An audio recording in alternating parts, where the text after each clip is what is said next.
5, there's queen a5, but then I guess you just have bishop d2, and so what? Yeah. Yeah, then you're Yeah. yeah, then you're in trouble. So here comes G4. There we g4. go. Maybe, Look out maybe for something with knight d6 and knight f6. Oh, he sees it, Oh, and I called it. Knight so f6 and queen d6 mate. Anish. Oh my God, Anish smiled.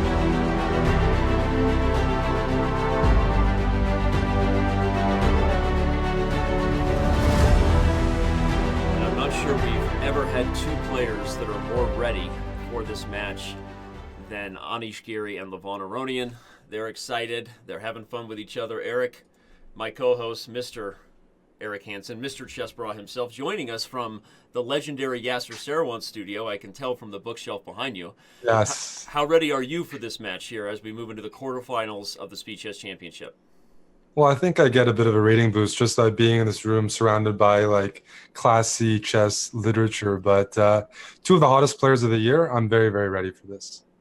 Yeah, we are obviously greatly anticipating this. Everyone who's been following the event knows that both of these guys moved on in exciting matches, but slightly different paths. If you want to talk about the fact that Anish had a much closer match in his first round opponent with Shakhriyar Mamedyarov, but Levon really took care of his opponent in kind of a shocking fashion, beating the world championship challenger Fabiano Caruana by a score of 20.5 to 6.5.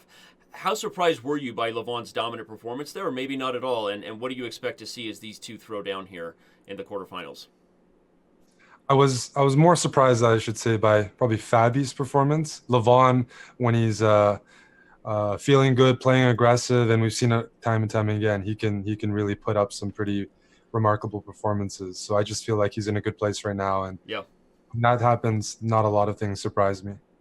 Well, according to our Smarter Chess pregame predictions based on these guys' performances, we tend to see Levon as a statistical favorite. I'm not sure I really buy it to be that big of an edge, although I guess on paper and by his rating, as Levon was pointing out to his opponent, having some fun with him before we went live here, he is higher rated than Anish in both Blitz and Bullet on Chess.com, so if that has to do with anything. But regardless of what happens in today's match, I want to remind everybody while we have your attention, remember that we now have a couple-week break before our final week of the quarterfinals. That'll be Wesley So versus Vidit Gujarathi, taking place on Tuesday, October 9th. And then, of course, we have Hikaru Nakamura versus Maxime Vachier-Lagrave to bring the quarterfinals to a close. Then we will have a month break as you and I, Eric, spend a lot of time covering another event, a different event, maybe not as big as the Speed Chess Championship, but the World Championship in November, and then we'll have the finals in the first weekend of December. So I think we're pretty much ready to rock. The players are ready. I want to remind everybody, and there we go, we have our first subscription. I want to remind everybody about the raffle that's going on. Remember, all merch purchased today in our store goes directly to the prize fund for the players, so if you want a sexy mug like this, Eric, I got to get you one of these. Maybe you should enter the raffle. I will, I will. What do Yeah. I have to do? Just type raffle. Oh, okay. So there you go. All that goes directly to the players, but I think we're ready to rock. The players are ready, and I'm going to give my team the go-ahead. Eric, good to have you here, man. I'm excited. It's good to be here. No, I mean, this is one of the matchups that I was looking forward to. And I honestly, Danny, if you asked me, I would put it close to 50-50. I Yep. feel like Anish is always a guy who can surprise people online. He doesn't play publicly very often, Right. but he's always, he's a guy who's practicing somewhere. Yep. He's got something up his Well, sleeve. and you and I know, actually, you told me off the record last year how disappointed he was about losing to Wesley So in the first round, that he really did prepare for that match. He wanted it, and this year that showed when he beat Mamedyarov. And so I agree with you. I think regardless of what the stats say, I put this match much closer to 50-50. I think the previous result of Anish maybe losing last year affects those stats a little bit more than it should, but okay. I'm not a statistician. I'm just here to commentate on chess like you, and we have our first awkward opening of the day. Super closed Yep. center. What's going on here? It's like a blitz opening. You give White a bunch of space, but White has to be a little careful. But it's just an easy opening. You know your moves, you know your setup, and he's just asking Anish to be aggressive. Maybe it's they're playing some mind games with each other. Maybe because Anish is known as a very principled opening player, so he feels compelled to punish this slightly dubious variation. Yeah. Well, already it feels like White's play is just going to be supernatural. F4 is coming. Yeah. The king side will be opening up, and I'm Well, yeah, no, F4 is definitely one of the ideas. Black's knight on D7 is hoping that, for an E5 square, and that's one thing that F4 would allow. So Anish is probably going to take a little bit more time, maybe rook 8 E1, maybe H3 before committing to F4, but it's definitely in the cards. H3 stops knight to G4. I think now maybe we see F4. No reason not to. No reason not to. F4 looks good. You can still prepare it, but why not go F4? It's interesting, Danny. Mamedyarov played some, you could say, dubious lines against Anish. I think people are maybe Aronians looking to one up him and say, I can play, I can give you Right. everything you want and still beat you. No, that was one of the most fun aspects of that match, which I forgot about. Thank you for reminding me that those of you who may have missed the Giri versus Mamedyarov match, you might want to check it out. There were some trolling openings going on that ultimately got Mamedyarov back in the match. So maybe Levon's just trying to say, I can play anything against you, right? I guess if you win a game like this as black, it's a good start to the match. Yep. But okay, no, now I'm not predicting a great result for black here. This is the kind of position, as you said, where white can play patiently on both sides of the board, b4, f4, big space advantage. Other than the fact that it's blitz, it's hard to like black at all. Yep. No, you're completely right. It's just black's just reacting to white. Right. There's no, you're not, you can consider F5 as black, then white's going to counter with F4 at some point, and the king on H8 probably looks a little more vulnerable than the king on H1, but time will tell. Interesting there. So he's going away from the idea of F4 by inviting a potential trade, and I guess what he's saying is that the F file, followed by the idea of even just doubling, pretty straightforward. White still will have a pretty good attack on the king side. G4? Yeah. G4 looks very natural here. Maybe rook F3, double rooks on the F file. Yeah. Maybe put that pawn to G5. Great. Okay, well, this is some players don't mind playing really passively. Levon is a fairly active player, so this surprises me more than normal, right, because of what he thrives in. However, it's just the first game, and things can definitely change. Yeah, well, the interesting thing will be if this match Bishop G5 is now just black wants Bishop G5, right? Get the dark squares off the board. Trades are good. But I was going to say, if this is a match that sees more openings like this or more eventual transition into some mainline theory, which may depend on how close the match is and what the players want to do, right? Okay, but this is a good trade for black, even though this bishop on e7 was serving some defensive purposes. Now getting the dark squares off the board for white, that helps black's defense, right? For sure. I mean, black has a Benoni pawn structure, but the pawn on d6 can't be attacked right now, so that's not so bad. And Aronian's managed to trade off 2 pieces. Right now, really what I'm thinking about is, was it a good idea to accept the double G pawns for Anish? That was a risky decision. I'm not sure I'm a fan of it, based on this resulting position. Right, and definitely a different transition than what we were anticipating, where white could have shot f4. Well, here he goes G4. I'm expecting he's going to shift the rooks to the F file again, which maybe rook B2, rook F2, bring that knight to F3. I just don't see where else you can break things open, Danny. Right. Knight F3, G5. No, I tend to agree. The more we look at it, the more it feels like kind of an awkward decision to take for white, because even if you get the dream position you're talking about, get the rooks doubled on the F file, then what, right? Where's the knockout? Yeah, it's going to be combined with the move G5 at some point, and then you're at least fighting for the F6 square and maybe opening up the king side. But Anish isn't going in that direction. G5 again.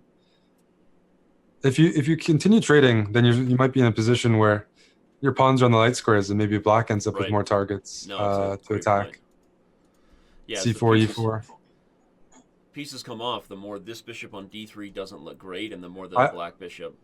Yeah, I really like G5 there, and if H5 some sort of net H4, super aggressive approach, but Anish probably wouldn't play that. Well, he goes for it now with G5, and he goes for it now, but I want the rook back on F1. Knight H4, Knight F5, and just sack a piece. It's not quite sound, but the idea is definitely in the air to get the double, to get the pawns on F5 and G5, and to maybe play F6. Right. He might be thinking about it. Yeah, it might be something to try, especially as time pressure ensues. But as we look at the clock, white is has taken a lot more time than Black. So despite having a No, worse position out of the opening, Levon's yeah, played a lot faster. yeah. No, Levon's position now is just completely fine. Um, Anish has traded off pretty willingly here, and there's just no breakthrough for White. Yeah, and you as you foreshadowed, the pawn on c4 and the light squares might be a problem for White. So Anish is what, queen d8 maybe, and eventually f6. Okay, queen a5 is an annoying move. If you play queen d8, I might have queen a5 in some lines. Maybe not immediately, but right, he watches out it's for definitely that. something he's considering. Now he can play bishop c8 on queen a5, and the queen actually guards the a7 pawn. So. Yes, and after bishop c8, you're threatening knight takes d5. But he might like your idea still. The queen on c7 guards a7 and maybe wants to go to e7. Mm-hmm. Well, I definitely think this is fairly equal, but that has to favor Levon with a minute extra on the clock. Also depends what the mentality of Anish is. Does he feel like he still has to punish Levon, or if he's okay with equality, then I think it's his best interest to actually steer this towards an equal endgame. Yeah. Because Levon will punish him if he gets low on time. You know he's waiting to go for Anish when he's low on time. Well, one of the things we predicted about these players based on their performance is that Levon would be a better bullet player. So we'll see how that stacks up. But again, I agree with you that hard to say when you don't see these guys playing too much. So who knows? But Levon really did take advantage of Fabiano Caruana in the bullet portion, and so we'll see how that shakes out in about a couple hours. But okay, so now they're just playing tickle here. I don't think either side. Yeah, I mean you can consider at some point playing f6 as Black, maybe with a knight on g8. He's going to play f6, but I'm not sure who that helps. Oh, queen trade. Yeah. Queen c7, queen a5 is an idea if you don't want to trade queens, although I expect Anish will put the queen back on c3 if that's the case. But yeah, queen c7 here. Maybe try to get queen a5. If you can get in on the dark squares, you're happy. But that requires getting rid of the g5 pawn because otherwise the knight on g8 just doesn't have any room. But the queen trade, does that really favor White? I mean, it feels like Black now has all the time in the world to maneuver. Yeah. I think this is risk-free as well. But in time trouble, at least it's a bit easier for Anish to handle with the queens off. I guess he wants to bring the king to a5. Yeah. I guess the main thing is even if you get the king to a5 and try to play bishop a4, White can still sit tight. Black wants to either get this bishop on the back side of the pawn structure, everyone, where it can kind of target things like c4 or g2. But if White doesn't allow the entry of the bishop, then probably should still be a peaceful result. Yep. Maybe king a6, knight b6. So knight check, then king a6. If this now knight gets b6 to a4... Well, I think that's going to happen. Yeah.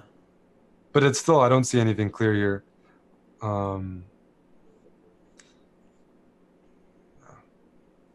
Still looks like it's close to a draw there, but Levon has a few different cards to play, and he can rotate between the king side and the queen side pretty effortlessly here. So why not play on a little bit? Bishop c8, f6. The bishop gets behind the pawn chain, but... Bishop g2? Yeah. Doesn't do too much, but okay, he's done it. f6. That forces Levon, Anish to take, so he's not stuck with a g5 weakness. If the king can get in... Well, there's definitely some danger here. What's the winning plan for Black? If we could just put our pieces where we want, let's... I don't see one yet. Right? I mean, even if the Black knight gets to b2, maybe where it hits c4... There's just no real way with the knight on d2 and the bishop on this f1 c4 diagonal. Yeah. It just looks like it's just stuck, right? Yeah, you need the king to be part of it. Two pieces against two pieces. You can target the weaknesses, but if the king on h6 can't get into the game, then I don't see how you actually get in there. Now h4 is a bit of a target, so maybe Levon is going to try to put a knight on g6 and a bishop on g4. Yeah. Oh no. Oh. Did not see that, Danny. Knight c4 and bishop a6 check. The king on d3 I don't think Anish saw it either. That could be the game right there. I was going to say that I looked unnatural on d3, because why not e3, but I didn't see this tactic. Right. It's almost so basic. Okay, so anyways, it's not necessarily over. What if I put my knight on g5 and I just shuffle back and forth? then I don't see any way for you to get your king in, so you're gonna have to bring your king over to the queen side. Yeah, Anish might get Or lucky here you, that despite yeah, that, yeah. despite that blunder, there may not be a way for black to get the king in, which Hmm. the white pawn on e4, the white pawn on h4, lucky blockade on the king side, and perhaps Yeah. no way for Bishop d3, then you're gonna bring the king over to a5. right. Nice setup there. Quickly recognizing the knight is ideal on c3, where it holds both a4 and the e4 Looks pawn. looks like a good setup for Anish there. That's Yeah, right. yeah, A3 controls b4, knight controls every square. It's on a dark square, so it can't be booted off. Um, if the king for white was far away, you could try to play c4, king c5, king d4 yeah. as black. But right now, Anish is gonna okay. There we go. King c5. But okay, you get king c5. I stick my king on e3. I guess eventually the bishop can sort of use the triple step sort of zugzwang, perhaps targeting Mm-hmm. the light square pawn and making this knight move from c3. We'll see if there's The a knight way to has do to that. move from c3, but what do you do after that? So let's say I play knight e2 now. You need a useful move. Well, I was surprised by the bishop coming to e8. C3? Is C3? Oh, C3, king c3, king c4. c4. There we Did go. he? Yes. Is this enough? It's the only chance. Well, at Now least you you have to get an worry about the outside knight pawn. coming to f5 That's true. and hitting It- d6. It's going to go to f5 no matter what, right? Because the bishop can contest it. Oh, no. Right now with the king on c4, knight f5, I can take and take on d5. So Yeah. both players are passing. I'm expecting king c5, maybe? Okay, time Oh, this is... pressure has settled in, though. Levon going to use the last bit of time advantage he has to see if there's a chance to win. Both players want to pass. Yeah, mutual King zugzwang. c... But the king on c4 needs to watch out for knight f5. Yeah. Knight f5. So you can play king c5, but then king c3. King c3 should be enough, right, to hold tight. Yeah, king c3 now. So if knight f5, bishop back to g6. I'd say for Yeah, the if- most part, some pretty If the steady knight play. went to f5 and black took a4, white would have played knight to g7, right? But then bishop d1. So now the king's getting in, though. King to d4. I guess then... No, I guess then knight f5 check. Knight Knight f5, f5 and check. I have to go right back to c5, yeah. Okay. So likely, despite our anticipation, greatly anticipating a decisive result, instead Anish holds the worst ending, and we move on. I think both players can be happy about that game only because they got to play a full game and get rid of maybe some of the nerves without giving up a point. But Levon getting a good position as black there is going to be something he's Anish can't allow as the match goes on to not punish an opening like that. Yep. So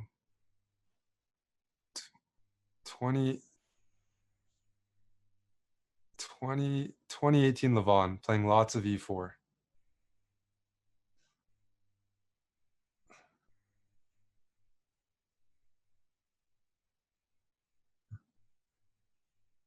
Okay. So pretty symmetrical. Symmetrical. Black's gonna... Well, Anish is one of the top Petrov players in the world, if not...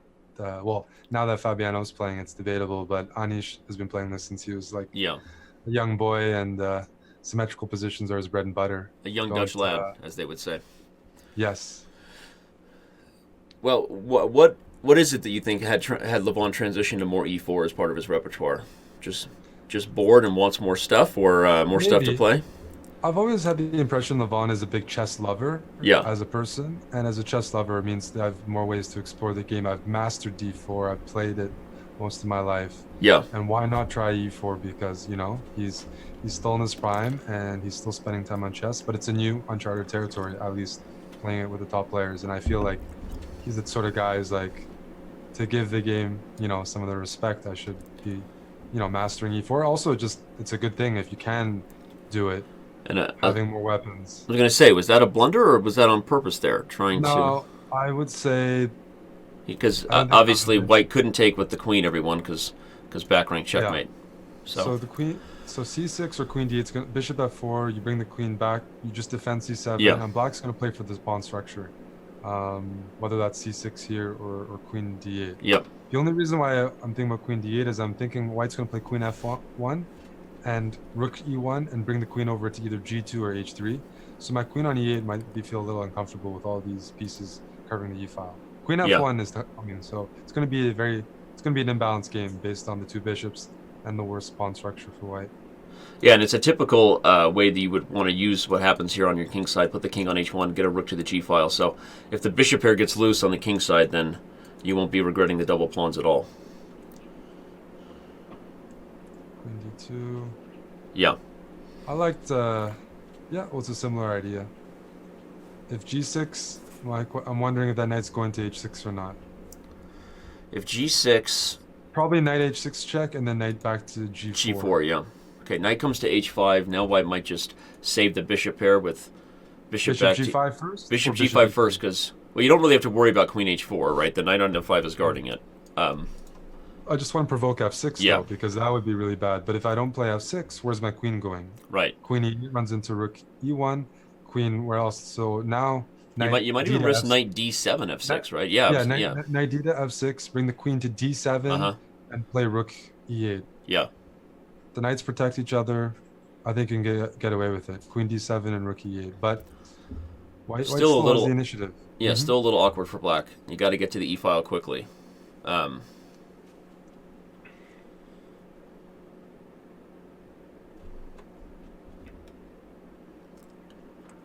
Queen d7.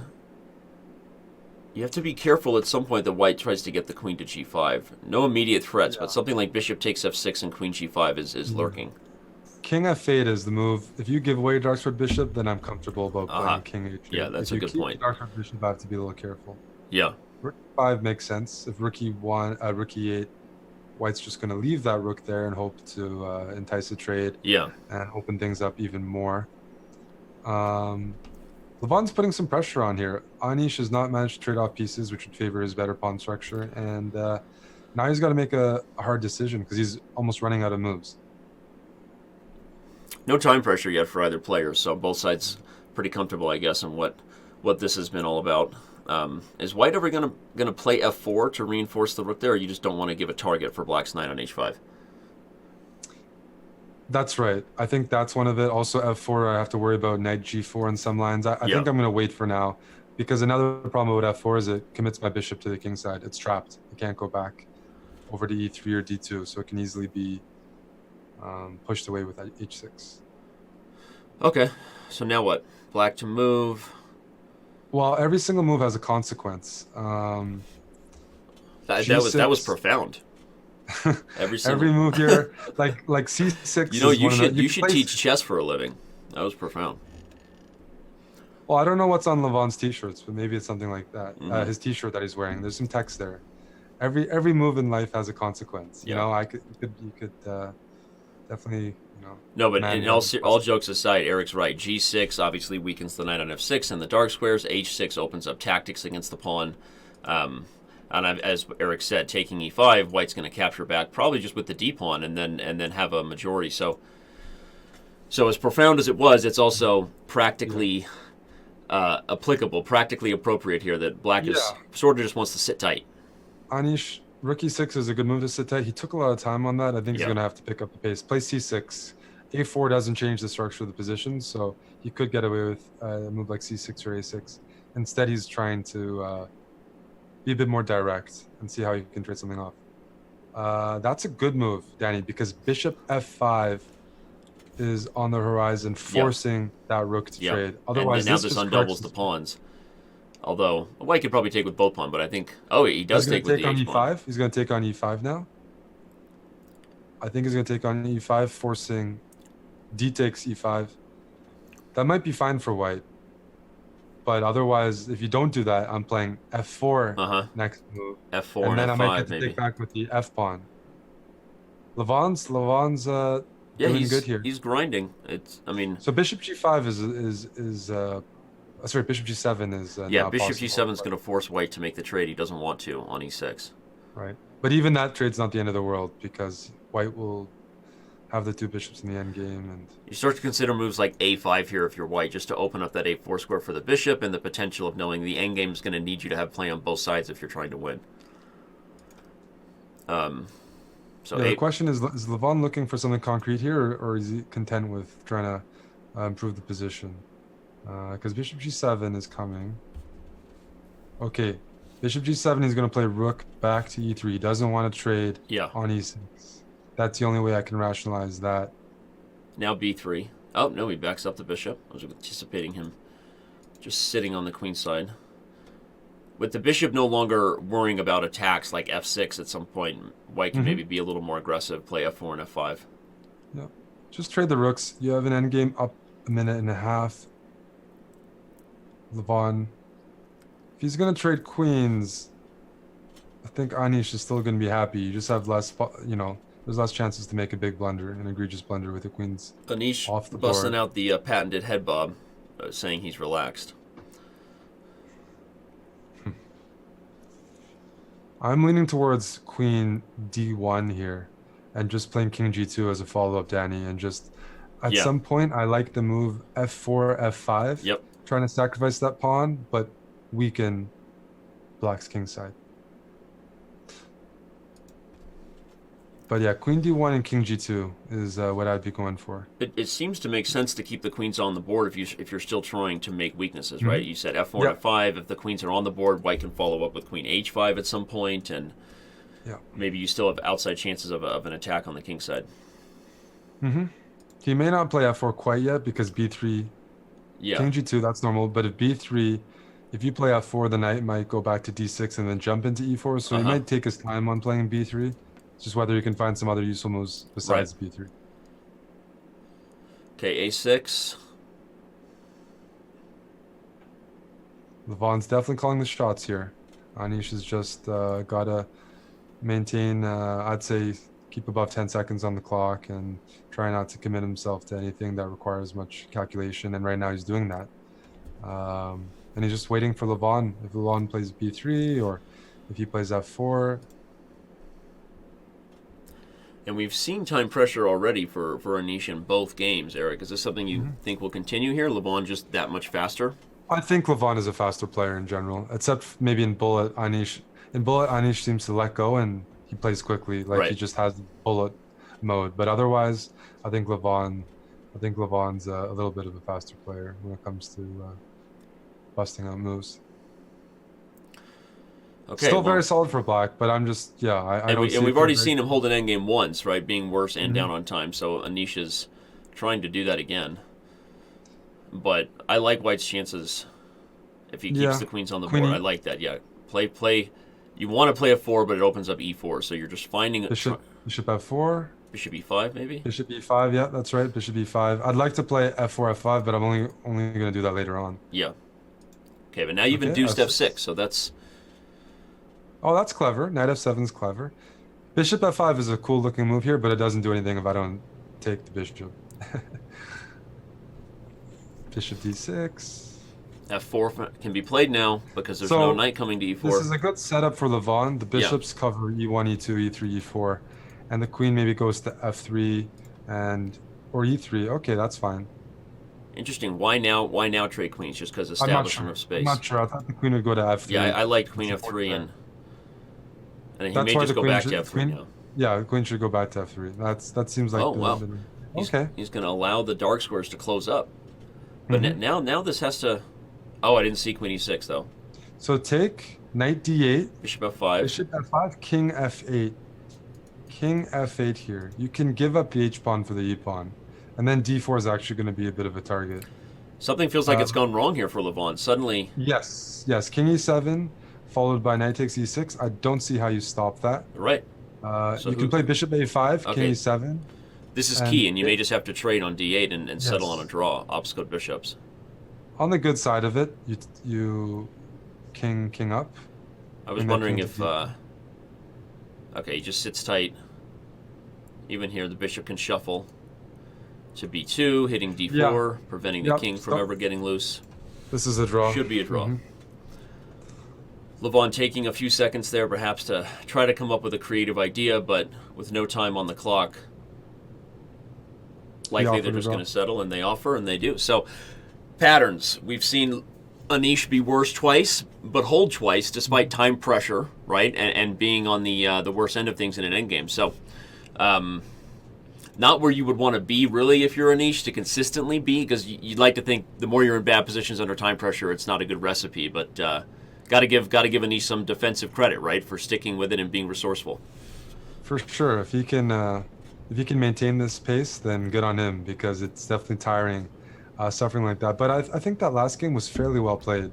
Yep. Like, there was never a strong evaluation, and as opposed to the first game, and by both sides, Levon really. would- I mean, yeah, Levon by was both pushing, sides. but Anish Yeah, found the right maneuvers at the right time. yeah.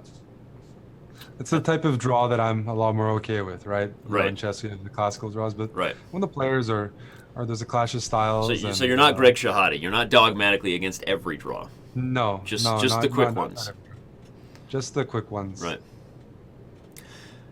Well, yeah, fighting chess, despite starting out with 2 draws, the anti of what we had on Tuesday with Grishik and Duda, for those of you that somehow missed one of the most amazing matches ever. We had I was had no draws until bullet. Did you see that? It was I didn't see that it was because all I decisive results until the bullet portion. Just incredible. Danny, I made a big blunder. I booked a flight at the same time, It's unintentionally. understandable. And you know what? I also slept on Duda just before the whole speed chess championship started. In terms of speed chess, now he's if I was he's almost my favorite player in the field. I know, right? I feel like I didn't know everybody that is. ahead of time. I'm gonna change my flights at least to make sure I catch his. How can you not love the mom coming out, giving him a kiss on the cheek against his will? Yes. It was just great. Do you think you'd feel pretty bad if you lost to a player and then? Well, I don't know. Playing juniors, it probably happens, but like And then at you, the then you very see that he top- lives in his mom's basement. Yes, yes, yes. I lose to players like that all the time. But shout out real quick to everybody in the chat. Liquid Egg Product with some bits. We saw Scarlett Evans throw some bits.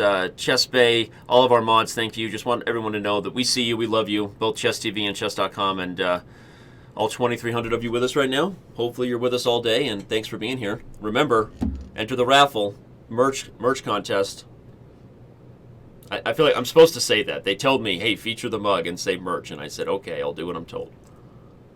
No, raffles are good. Free stuff is always good. I'm pulling the late night shows right now, Eric, where you have the cup and you pretend that it's coffee, but it's just water inside. You know?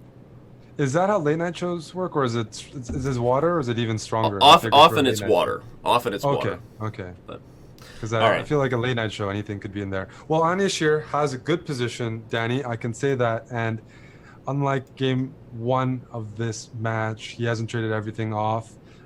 Black's pieces look a little bit awkward, and it revolves around whether White can break through with d5 or something in the center at some point, because almost all of his pieces are geared up for that breakthrough. Yeah, here White's a little bit better, but Anish was a little bit better to start the last game too. Bishop g5, trying to trade off the less active minor piece, but at a risk here, because if you trade on g5 and play e5, doesn't White have a new home on d6 for a knight? Mm-hmm. Although, okay, I guess you would risk d5. give up d5, right? so Yeah, it's. okay. I would consider taking and playing e5 and immediately knight e4. Knight e4, not just the d6 square you pointed out, but actually the g5 square. I don't know how Black's going to defend the g5 square, but besides the queen. But if only the queen can defend, why can't I put my knight on e4 and bring my queen over, Danny, to g4 h5? I love that idea. So, Anish going a but this little is more slowly. flexible. Yeah, but he can still at some point bring the queen over to h5. Yeah. And I like White. No, this looks like a definitely a good position. Would you here. consider knight c5 here just to get the rook lift, or you don't want to trade here when your opponent has less I don't space? want to trade. Okay. I don't want to trade, especially because the knight on d7 is blocking the rook on d8, and if the knight Right. moves, Right. then I put my knight on c5, and I'm feeling pretty happy about Okay. that. Yeah, great point. I almost like the idea that we said you were suggesting with e5 Mm-hmm. and the knight coming into e4 here, because your aggressive switch of the queen to the king Yeah. side could be really Yeah. timely while Black doesn't have any minors over there to defend. But maybe Anish is like, you know what, I should keep more pieces on the board, and I don't blame him for that thought, but Yeah. he has a few options there. For the first time, we see Anish with a small time advantage as we head under 3 minutes. So not much, but noticeable in the sense that Anish has been down significantly most games. Queen comes to c3, headed to d2. Just Headed to d2. He can always play b3 now to reinforce that pawn. But yeah, just I like. just inching her way over here. I'm just trying to figure out where he's putting that knight on e2 because so the queen here is going to go to e3, Right. or maybe f4 right away. Ah, Depends if the queen's okay on the d file because queen e3 and f4 or the f4 right now, asking an immediate question, and he's done it because there's no other way for black to defend g5. The queen's out of play. Knight e takes, followed by queen to either e3 or f2. If he takes with the d knight, then there's something more specific that he has in mind. Oh, wow. whoa! That's Whoa. I would surprising. never. I tell you, Danny, I would never ever play that move, and that's probably why I'm pretty much an inactive player. I would take with the knight. I see the weak e6 pawn. I see Levon playing passive, and why would you trade queens? That blows my mind. I know that it's our job to just commentate on the chess, but you're not wrong. The engine eval agreed with you that queen takes, although it strongly also suggested that Levon should have traded queens. So right, because well, it makes a lot of sense why you take with the knight. You don't trade queens when you have more space. When the opponent's king looks a little bit weak, the queen is offside. Now White's getting the attack that we wanted all along, but Black missed his chance to get the ladies off the board. There's an attack, but White's committing. White's pieces could, I don't know, whether it's the d4 pawn. I don't see attack on the king. I see the attack on like the a5 pawn. But otherwise, those pawns on d4 and e4 are pretty vulnerable to me at the same time. I feel like they're a pretty serious commitment. Maybe just take on e4 and park that knight on f5, or put a rook on d5. Like you can take maybe. I don't know. I feel like Anish could have extracted more. He's still on the good side of this, but the queen trade is just a howler to me. Yeah, and I'm just as surprised that Levon didn't take him up on it. Now White has won that pawn, and yes, Black can take on e4, as you said, and put the knight on f5, but a pawn is a pawn, right? And the risk of taking e4 is you open up immediate attacks to the e6 pawn. 6 pawn, yeah. So Anish is still doing well, but for sure you can say that Levon is playing with fire based on some of his decisions. Not trading queens, playing a bit more passively in the opening than we're used to. It's going to be tough. Yeah. Well, what do you play I'm here? looking at moves like I'm looking at rook b3. Okay. I'm looking at rook b3. A nice pin. Okay, he plays. I almost think your move was better because it made knight h4 more of a threat. But what's his idea here? He's going to back up this knight with a move like knight 7 to g6. Are you saying? Well, it depends where you put your queen. Okay, if you put your queen on e3, because if you put on f2, I take on e4. If you put it on e3, maybe I keep that knight there and I swing my other knight over to g6. Yeah.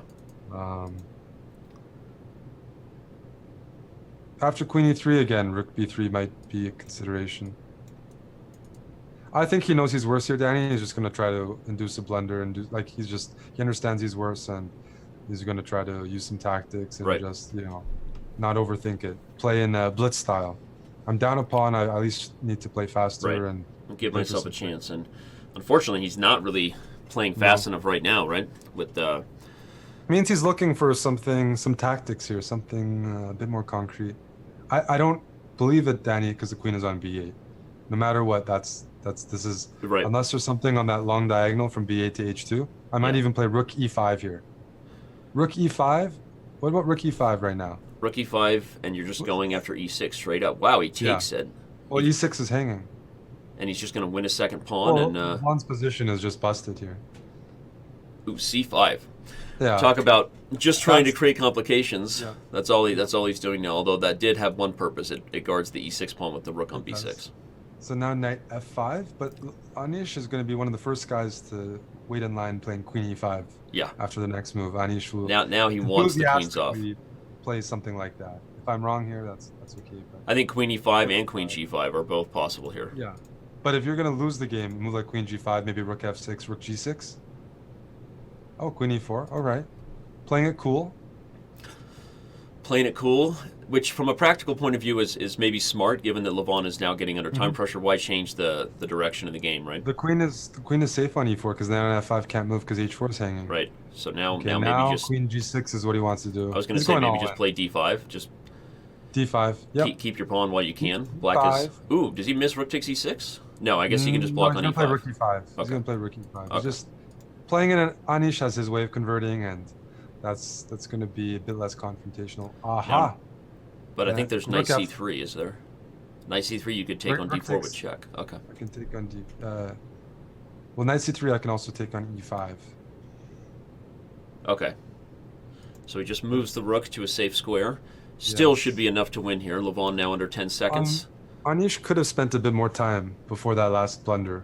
I mean, he's up so much on time here. Right. He's still in good shape, but unnecessary.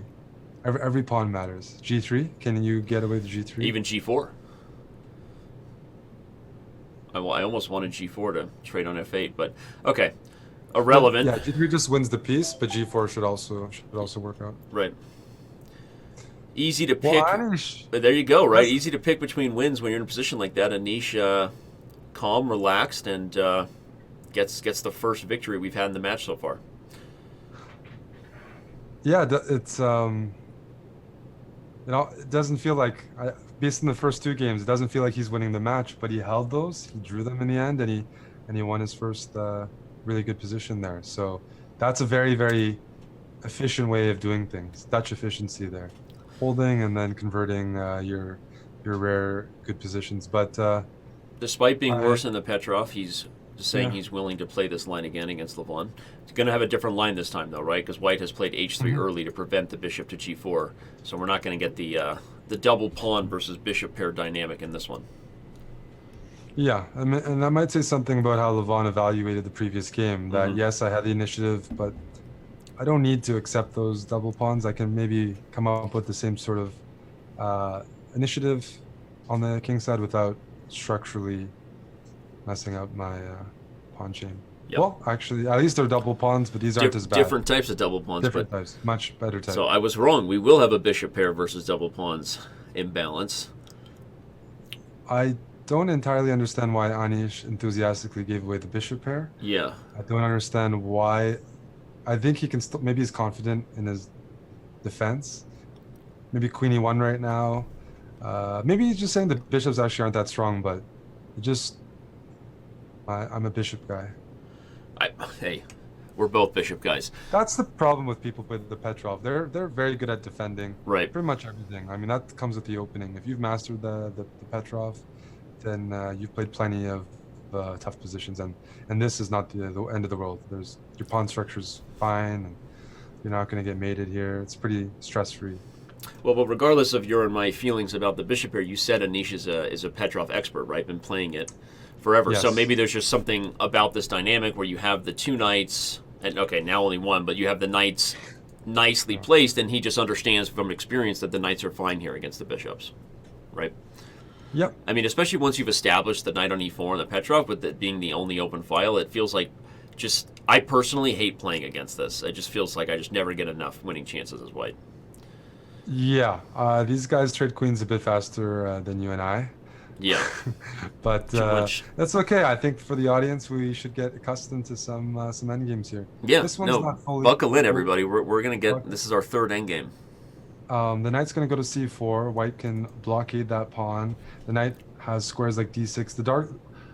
White's got some dark squares to chew on. Yeah. As for black, the e4 pawn is a passed pawn, but it's gonna take a while to. Ideally, you'd like it backed up by like the f pawn, and right now that's not really possible. With this pawn on g4, so Levon knight c4, yeah, bishop e3, and bring the rook back into the game. Black has to deal with the immediate threat of knight d6, either b6 or I'm thinking maybe rook e7. Yeah. The knight, I prefer where the knight on g6 definitely needs to find a square moving forward because e5 is just nothing and the dark's been taken. Levon definitely has a bit of a pull here, Danny. If rook e6, knight b7, knight c5, even if you don't play rook e6, the knight has a safe escape route no matter what, so it can continue playing tickle. Yeah. So knight d6, bishop e3. Plus, are we going to end up regretting this b5 move if white gets a4 at some point, prying open the a file? Yes. Yes. b5 felt a little bit. I mean, hard to use the term careless. Obviously, Giri much stronger than someone like me. But here comes a4. And that's the other avenue white needs. I feel like white has a push for free. So yeah. a4, that looks good. That looks very good.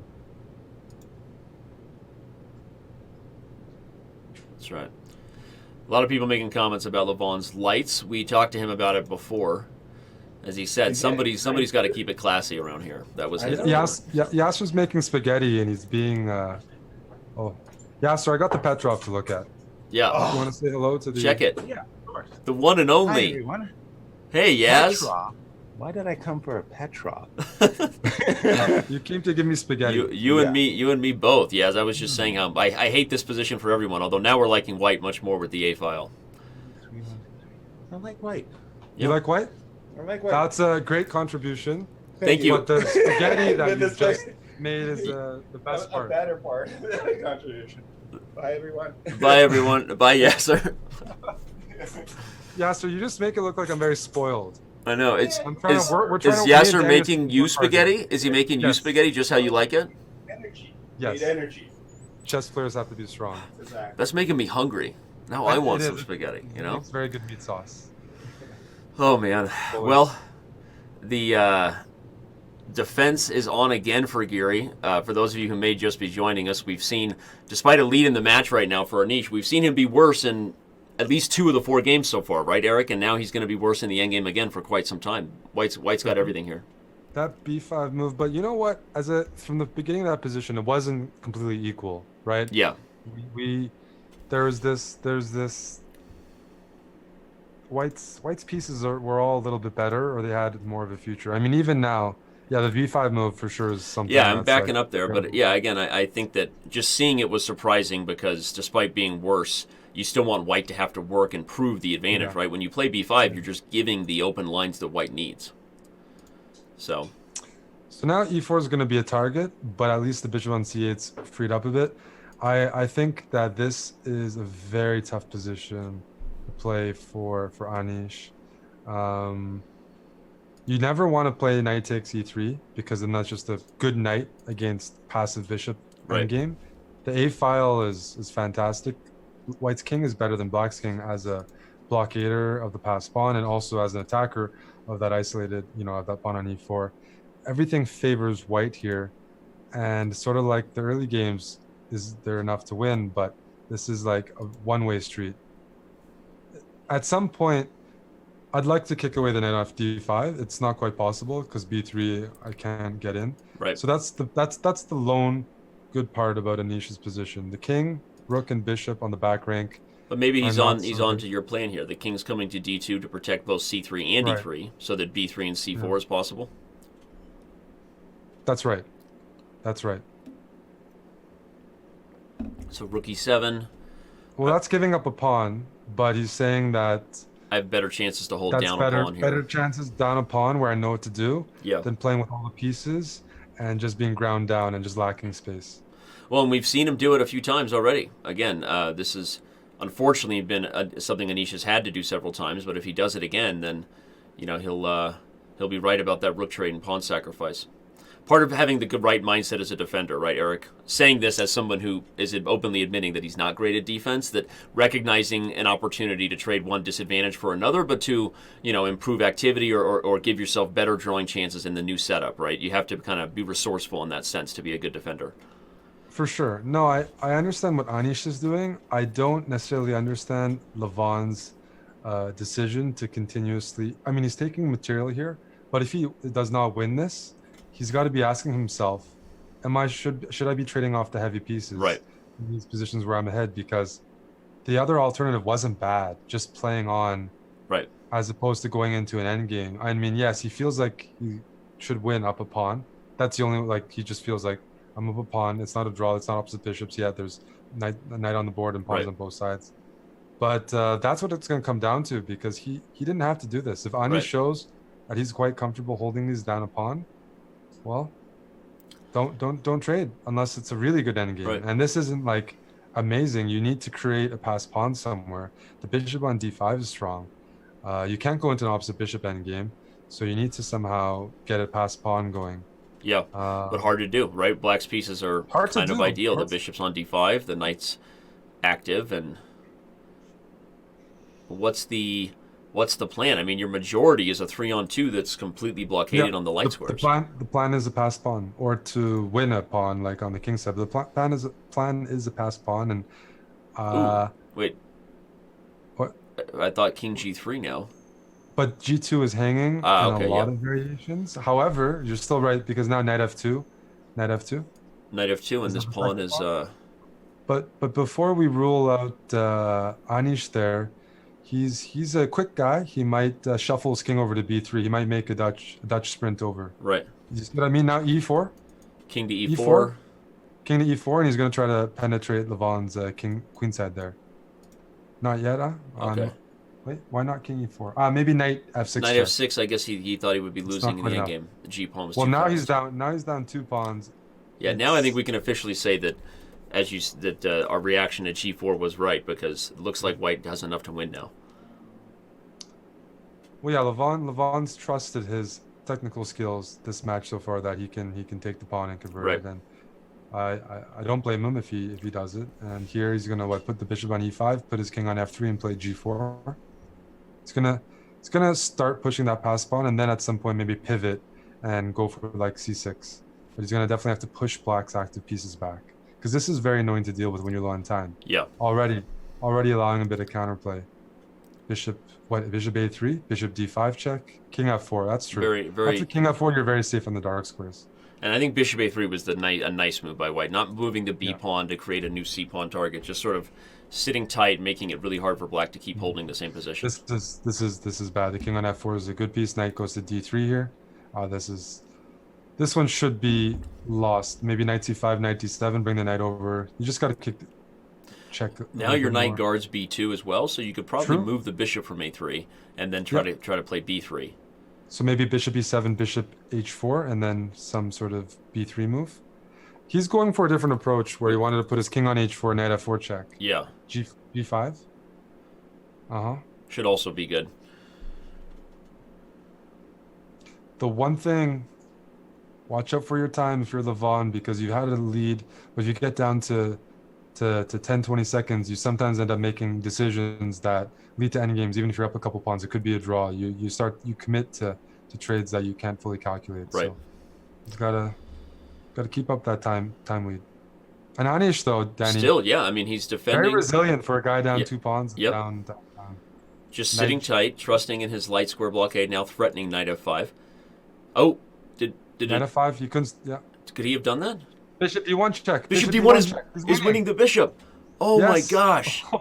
A huge Put him blunder in by that- Levon. Oh, and he Put him in shakes the his light square head. trap. Right as Robert Fritzkowski comes through with the Levon double exclams, he jinxes him. Shame on you, So- Robert Fritzkowski. That was a Levon double question mark emote. So you king E5, king D6, king. Is Yeah. he barely drawing? I don't think He's drawing. barely drawing. Oh, Oh, bishop takes C4. on bishop back D5, D5. D5, That was so D6. resilient with the bishop He's takes in time. C4. D6. He's in time. Still draws. Oh, Wow. Anish gives a smile there, appropriate smile, and touche, I guess, right? Not Danny? exact. if I am Levon, I'm definitely pissed off. Yeah. That's a frustrating way to back yourself into a draw when you almost could have lost, right? Who knows? Objectively, if we had time without time pressure, maybe Black is winning after winning that piece, but Levon manages to swindle the draw. Well, we've been slightly critical of Levon in a consistent way that he traded queens in the Petrov, right, Eric? Then he traded rooks there, and given that he was also up on time in those games, like you said, he's trusting his technical skills, but he's not coming away with the full point, right? Maybe Yep. better to sit tight and let Anish get himself under time pressure than allowing these major pieces to be traded. That's true. I mean, but, okay, obviously I'm not sure. we're I don't think he's going to agree with me, but I think so. I think Anish, we've seen he plays those endgames really well, right? Yeah. Like he actually just has mastered passive or slightly worse positions. He's known as one of the most solid players in the world, and it's intuitive to him. Yep. He doesn't need to calculate. He immediately comes up with pretty good defensive formations when he's down a pawn. That sort of pawn structure is a bit familiar to a Petrov player, right. a Marshall Gambit player. So Levon's decision was fine, but I think he should give a bit more thought to the alternative opportunity to keep pieces on the board against Anish. People saying only Anish could be down 2 pawns, then win a piece, but still make the draw. So no. Yes. People make fun of Anish, but as Eric is highlighting the pro side of his reputation, I guess, for draws is that he's often holding worse positions and showing really great defense, right, and showing really great technical skills. So say what you want, right? He's up a point right now in the match, and he hasn't been able to. Levon hasn't cracked him yet, despite being better in 3 of the 5 games we've seen. And these games are really long. Pointed out by our stat guy, Mike Klein, of course, saying that at this rate, they've played such long games that this is going to be one of our least amount of games played total matches right now. Seems that way. So. Yeah, I'm trying to think who that would favor, but right now the way it's going on, Anish has to be happy. Right. I see him.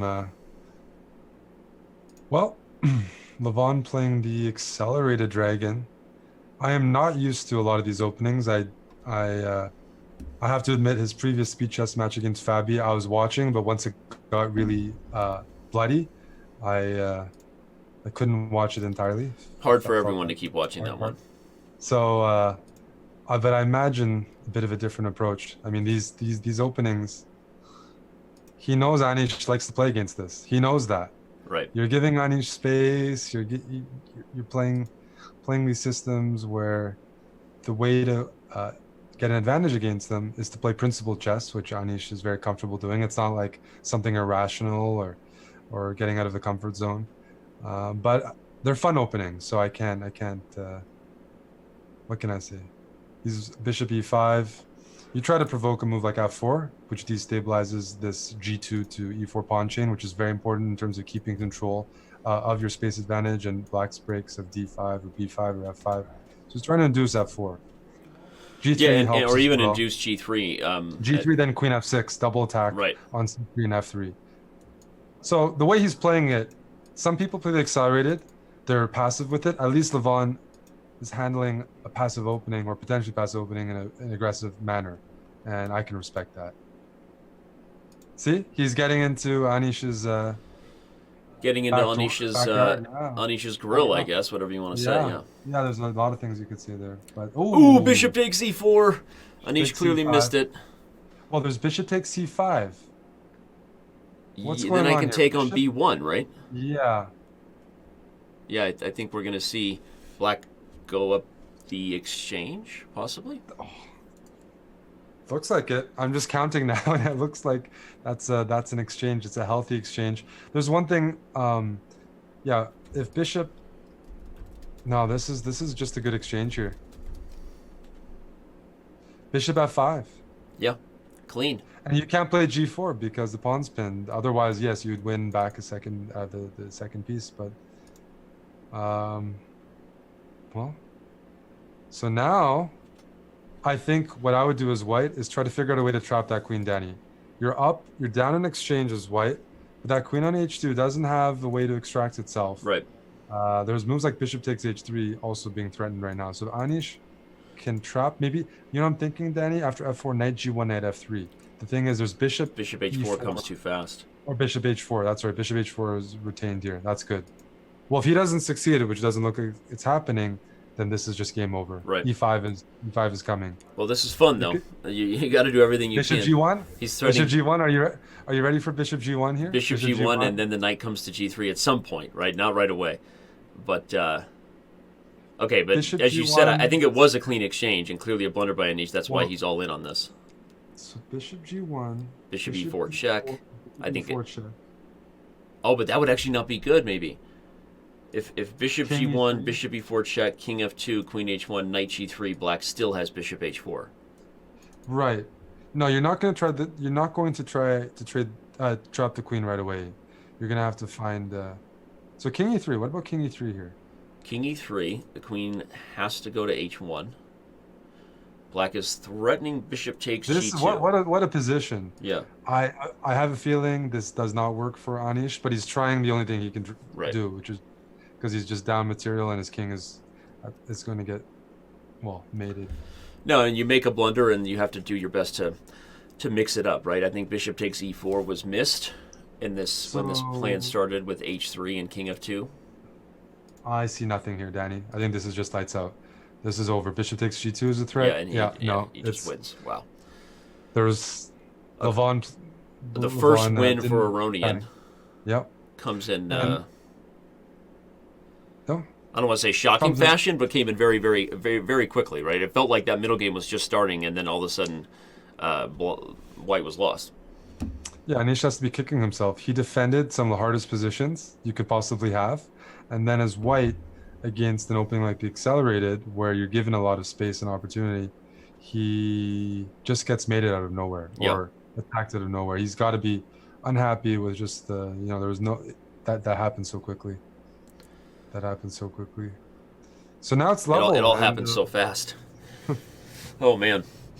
The Levon surprised. train is back rolling, though. Tied match.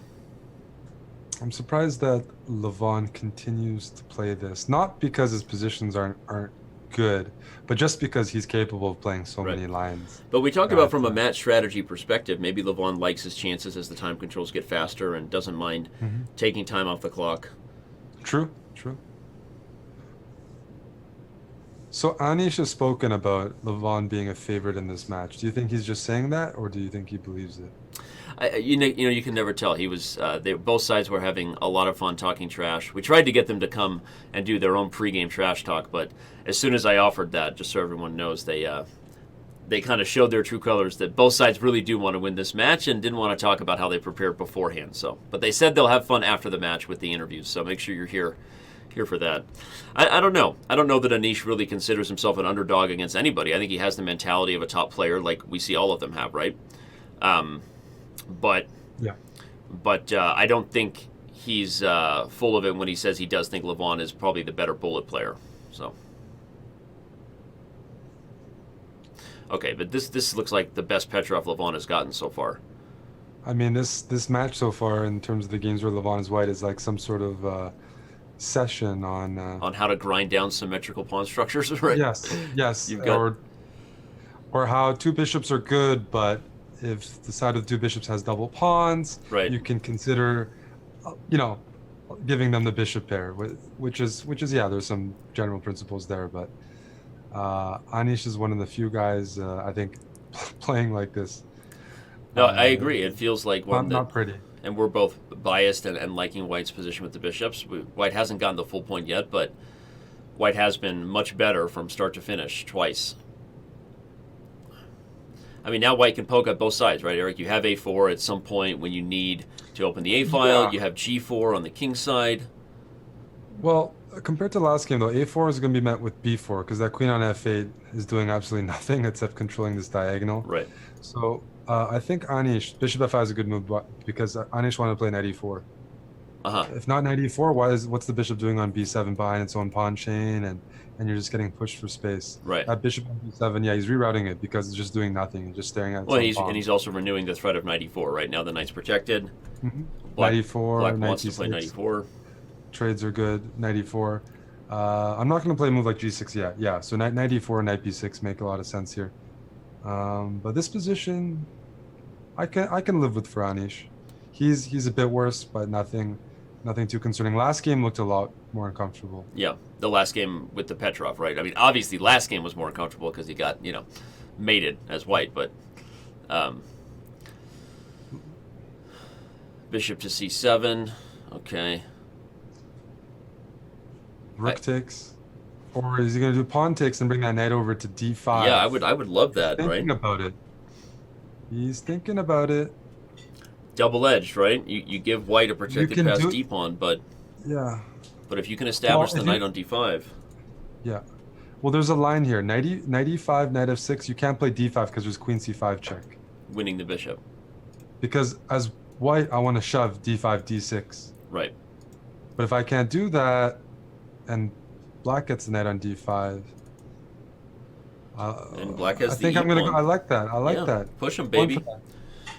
But push the e-pawn. Yeah.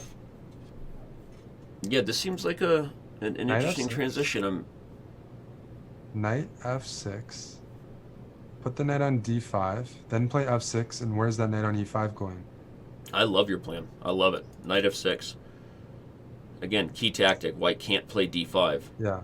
And I'm probably going to put my bishop back on b7, by the way, because it has no future on the c8 h3 diagonal. Because we know white's going to play g4 at some point, just Right. restricting everything, and then it's just going to be passive. So put the bishop on b7, defend e4, support your knight on d5, and prepare the move f6. I was going to say, I wonder if you even need to move the bishop on c8 before you go for this idea of f6. Cause, Yeah, you probably don't. and You one probably idea don't. would be that if this knight on e5 had to retreat to g4, you might just chop it, right? Take True. it off, take it No, right off. that's a good. I agree actually. Put the knight on d5 first, and then decide what you want to do. You get an f6, knight f6, knight d5. What am I missing? Because this is very natural. What is he worried about? Knight f6. Yeah, I don't know. It took a lot of time That's on good. that. I think he's maybe just wondering if Levon had, like, why Levon is even allowing it. Maybe just double checking there wasn't a tactic missing Yeah. there. There's moves like bishop b6 here, Danny, where if you just get so excited about knight d5, you run into bishop c5. Ah, But after bishop b6, I just move my queen to d6, and then I prepare knight d5. but one tricky thing would be if black played knight d5 right there, white does have your tactic bishop d6 because of queen takes f7. Mm-hmm. That would have been nasty. So knight d5 is still playable because after rook takes e4, you have the move f6, and it's pinned. But you don't need to actually allow that. I think Right. here he's just going to slow play it. But that's always something to consider. That e4 is not always vulnerable as long as there's Right. this e-file pin. I'm guessing with queen e6, he's probably thinking about ideas like maybe h5, then play queen f5 and get the queens off. And the reason we play h5 first is so that if white did play g4, you could maybe keep the bishop protecting the e-pawn on that diagonal. Mm-hmm. And so Levon says no to queen f5, no to h5. Yeah, you're seeing that in some lines. His knight on e5, if it gets booted out by f6, is going to go to g6 and find a path home via f4. Because, like, I'm trying to understand why not knight d5? Knight d5 next and f6. I mean, Levon has to prepare for this. If you play queen f4, I have knight d5, I have knight d5. Yeah. Even now, knight d5. Is there just some trick on knight d5, rook e4, There might be. f6? So he's going to prepare it first. Yeah. Yeah. There might be. No, I'm not sure you were wrong. I Positioning- was just asking because I agreed with you. It didn't make sense not to play knight d5, rook e4, f6. The knight is pinned. But, Yeah, I'm wondering. okay. Yeah, knight d5, f6 isn't that strong because I can put the knight on g6 and then bring it back to h4 or f4. Yeah. So that's why Anish isn't just playing it right away. Because he sees the knight on d5, it looks good. Yeah, and I guess another plan now that you have the bishop on this diagonal is to actually put the bishop on d5 and play knight h7 and f6. Okay, he finally goes for knight d5, but I was wondering maybe another way to try to get f6. He wants to play e3 at some point. How about now, right? Let's do it. Push You him, can baby. do it now. Yeah. e3 now. I don't want to take on f5. Right? Yeah, we don't want to I don't undouble the wanna pawns. No reason Undouble to. the pawns. Give the knight a square on g4 to retreat to as well. No. Anish consistently under time pressure in this Petrov. Okay, why can't f6? You know, Anish has a very decent position, and that's causing him to think more. Yeah, I guess you're right. Uh, The dangers of trying to Levon play here- quality chess, right? yes.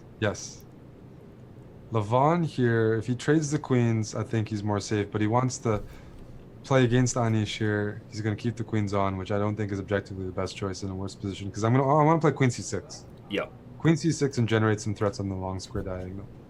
I love it. Light square diagonal. Yep. All right. Rook e2. Double-edged. If I was in time, I'd trade queens, play bishop c8, and then play a move like h5, and try to get in a move like rook e4. That's a bunch of moves, but I'd like to go for the light square. No, I like it. I highlighted it on the analysis board. That would be a nice way to try for an advantage with the queens coming off. Bishop c8 is still, so they're just staring contest between the queens. Neither side wants to blink. I see that Anish may want to trade queens. Let's say if we trade queens, put the bishop on f7, try to get the bishop on h7 to b1 diagonal, and then you can put that bishop on d3. So first, queen f7. Queen f7, yeah, and Okay. Levon wants the bishop coming to f4 and try to go after this e3 pawn. or knight f4 Right. first, trading off, and then you win. You get the bishop, the knights off. Offset bishops are on, and you pick up the e3. So knight f4 is coming. If king h7, knight f4. Anish needs a move here. Rook e4. Rook e4. I think you should stop knight f4. Interesting.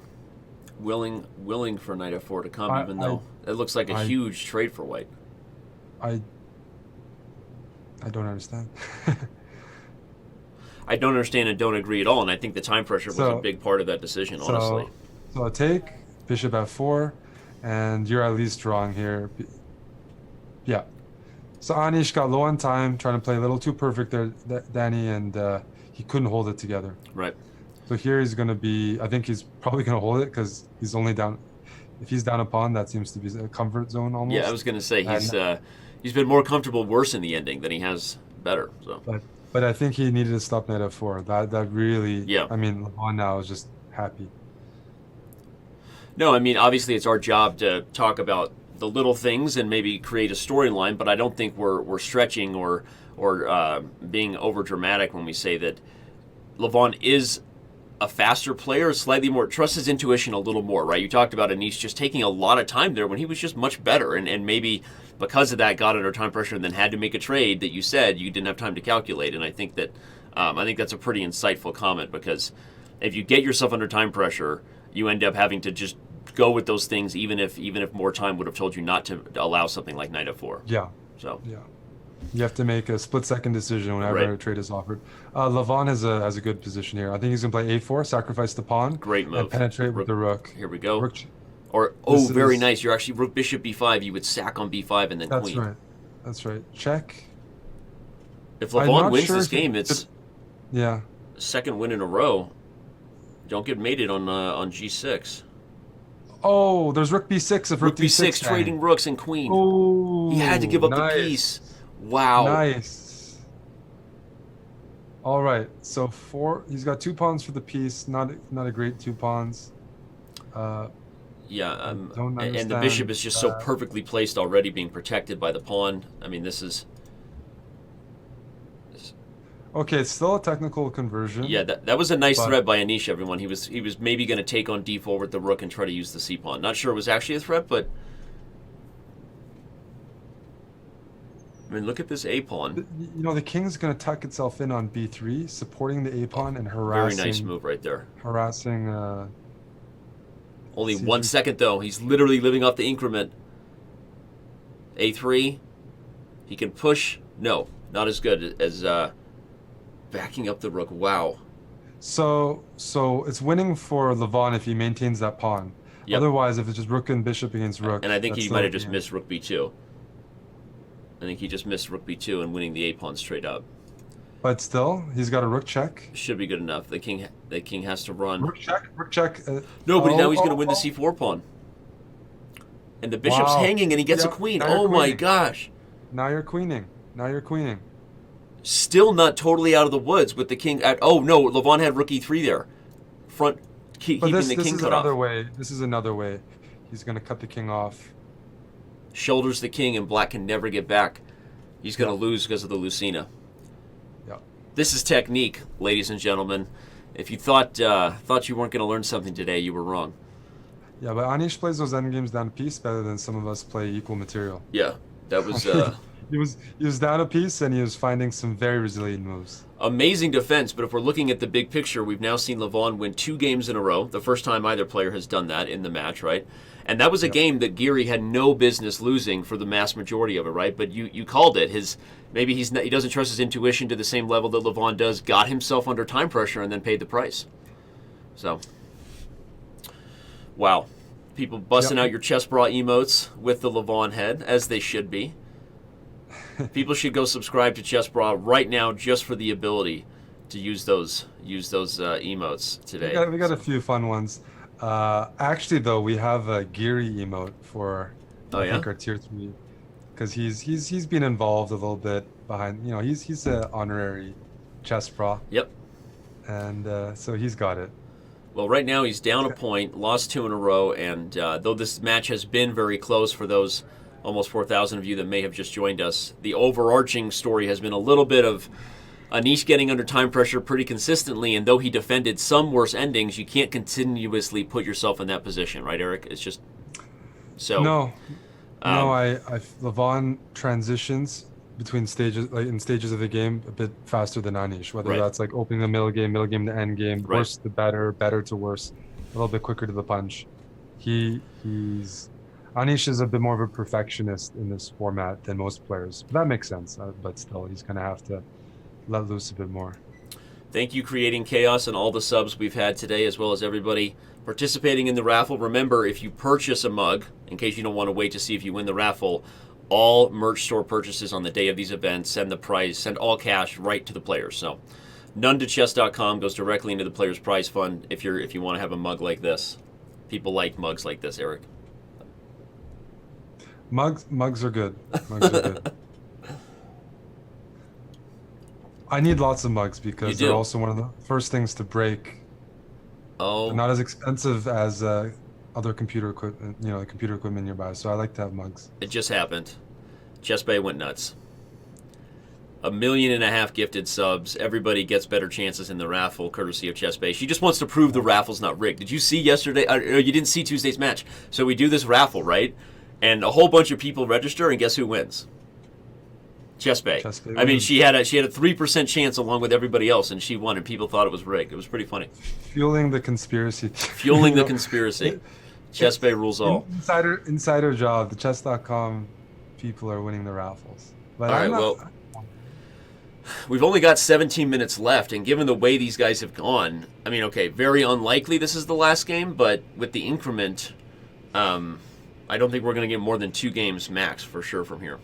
I've told Yasser if he joins a raffle, I'll rig it for him to win. But the reason it's a challenge because he doesn't know how to join a raffle. Right. He's got to, so I told him I'll rig it for you, but you need to learn how to join a raffle. And right now, I think during the Olympiad, I'm going to single-handedly, when I'm watching Yasser do great commentary, you'll be playing. I'm going to do everything I can to get Yasser on Twitter. It's going to happen. We're going to give away whatever it takes, diamond memberships, make Yasser happy. Phone.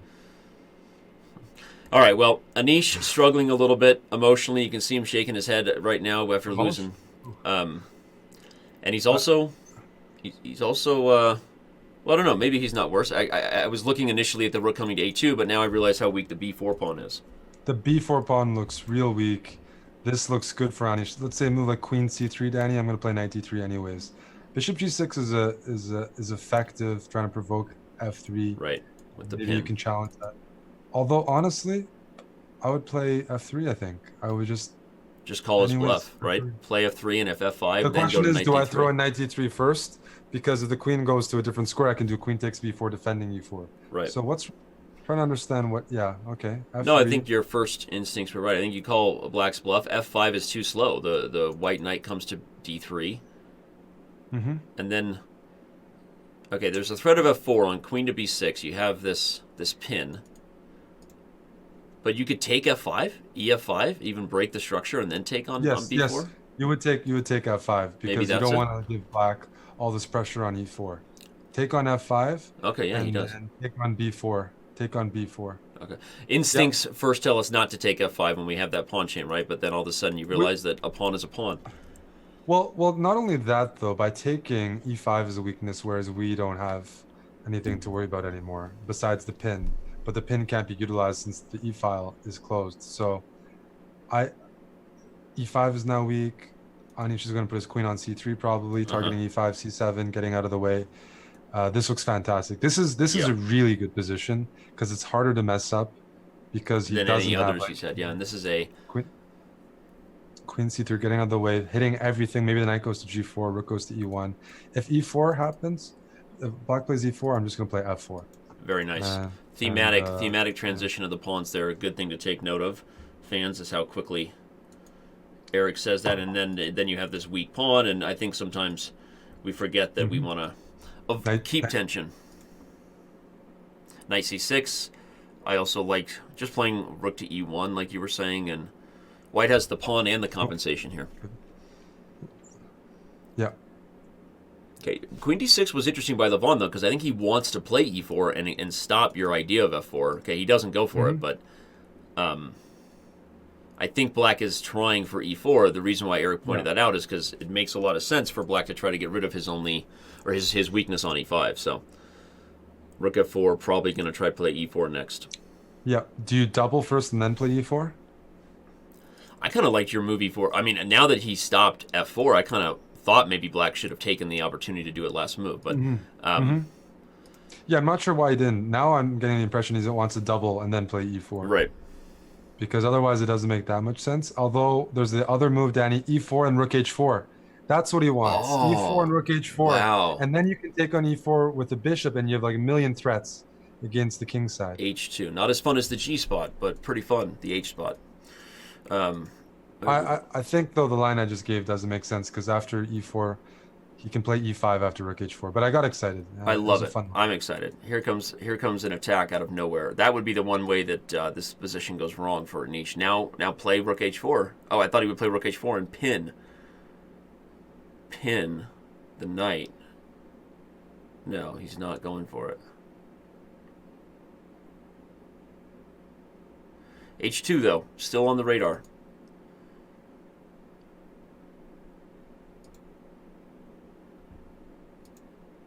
Now what?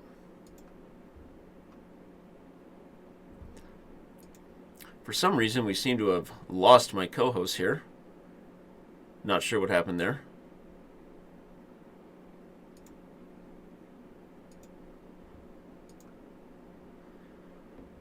Flying solo here with everyone.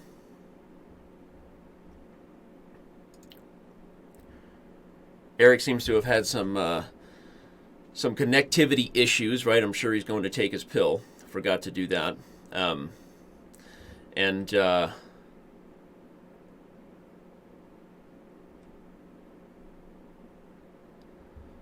The transition, balancing tech and trying to keep the chess party going for everyone.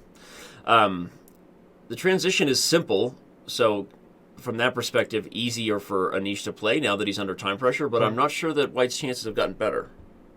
I think I'm back. Sorry about that, Danny. There you are. No worries. Yeah. You're back, and I was just saying that the transition is simpler, so easier for Anish to play that he's under time pressure, but I don't know that it really improved his winning chances all that much. We have we've had a few situations where I'm like, I like the position with a lot of pieces on the board, but having a pawn up in these end games, they're not easy to convert. The defense has been pretty high level so far from both players when they're down a pawn or so. So this is still a lot of work. I mean, just the pure rook end game here isn't winning in a lot of cases. So Anish is going to have to another rook f3, king h2.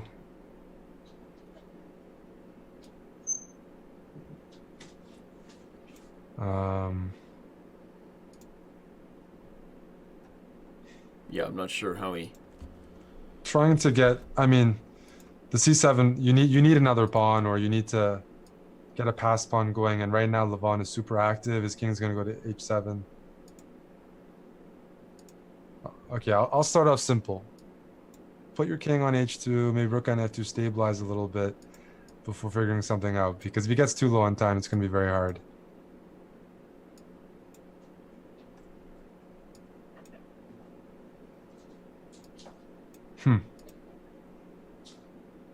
King h7.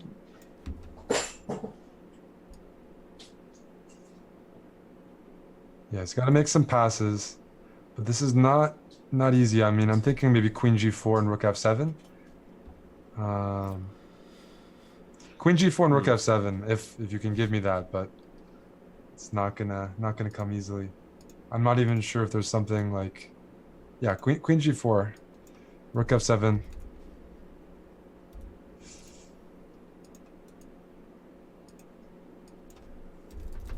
Wait a second. Why did that pawn rook? Well, now Anish is up 2 pawns. He's got a choice: try to protect c4 or go for the g7 pawn. In blitz, I think I'm going to go for the g7 pawn here because I'd rather go on the offensive. Rook f7, queen d4. defending g7 while still attacking the c4, d5 pawns. Oh, excellent move. If rook takes c4, queen f5 check leads to mate in too. Yeah, but is he going to get mated himself? He's got to run out. That's right. That's right. G5 can't Queen- be played because the pawn's pinned, Danny. So if Oh, that's key. If queen e1, g3. If queen e1, g3, but you can't play g5. I thought g5 was possible, so I was like, yeah, I thought it was a good move, and he's losing, but he's got g3 here. So there's queen takes, g2, queen f5 check, queen g6. You can trade into that endgame, but maybe the connected pass pawns are an issue. Well, there's a few issues here. Oh, I thought rook c7.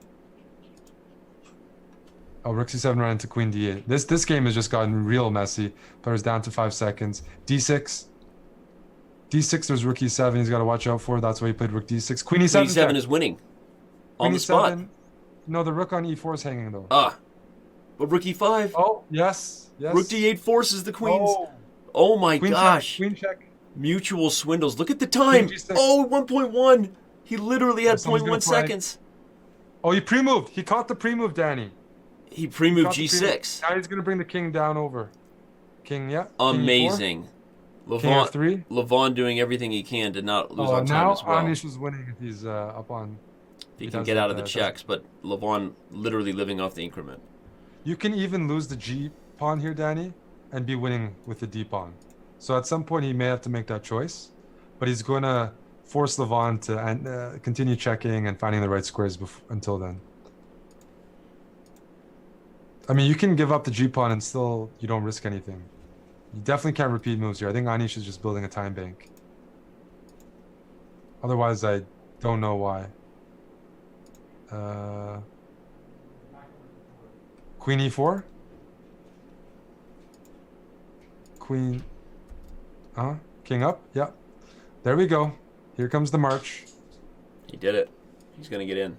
Well, queen e7 check. You're not going to get in that way. Queen c4. There we go. Queen c5. And now you can come in. e5 or f5. Then e6. Wow. Amazing. Levon. Yeah. And we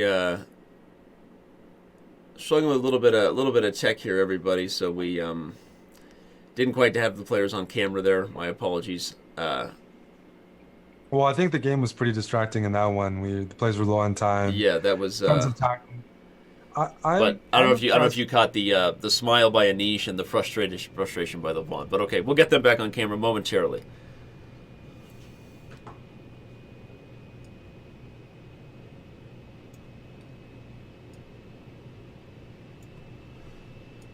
I think it's my bad on the tech because I cut in and out. We had a brief little. Hey, that happens. Don't worry about it right now. All that matters is everyone sees It's a everything that level matters. match. It's a level match. It's a level Anish match. recovered after losing 2 in a row. He almost lost 3 in a row there, right? Right. I mean, his king. I don't think it was all calculated. It was intuition, which is totally fine. But that king march was almost backfired when he got his queen pinned. That was pretty clutch. Again, look at this pawn structure. Now this is funky because white doesn't have the bishop pair. His king is looking real weak. Knight h5, knight f4. It makes me, knight h5, knight f4, put my queen on g5. It might not happen right away, but this is a much worse version for Levon than before Dan. He doesn't have the bishop pair. And he doesn't have the e5 square to park his pieces. Yeah, it seems So like while almost a bit of a tilt game right now. I mean, from the perspective Queen that d7, queen d7, queen b5, bishop d3, then queen d7. Is that the idea? and I know it's too early to claim that. It would be, I guess, slightly unfair, but would you say that seems possible that Levon just frustrated from that last loss, just getting a bad opening here? It's possible. I mean, here he's by no means pushing for anything more than equality. And based on the speed of the players, this one might actually end up peaceful pretty quickly. But one thing I'm noticing is no matter what the position is like, we're getting long games. Right. I mean, there's still, I assume, we're still tracking like these games are really long. Yep. And with only 4 minutes left, pretty good chance that this will be the last game, short of a blunder here quickly. But It's definitely instructive for players who end up sometimes with double pawns. How do you fix your pawn structure?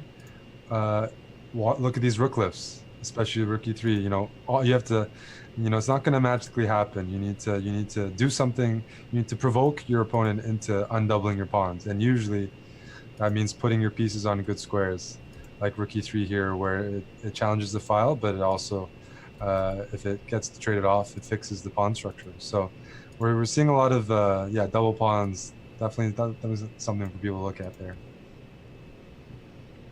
I'm thinking white's knight on g3 is not doing too much, so I'd like to play knight e2, knight f4 to provoke black into taking on e3. Otherwise, I just don't see what my knight is doing on g3. Quite frankly, it doesn't go to f5, h5, e4. So reroute that knight to f4. Black wants to maybe improve his pawn structure and play maybe b5 and queen c4 at some point.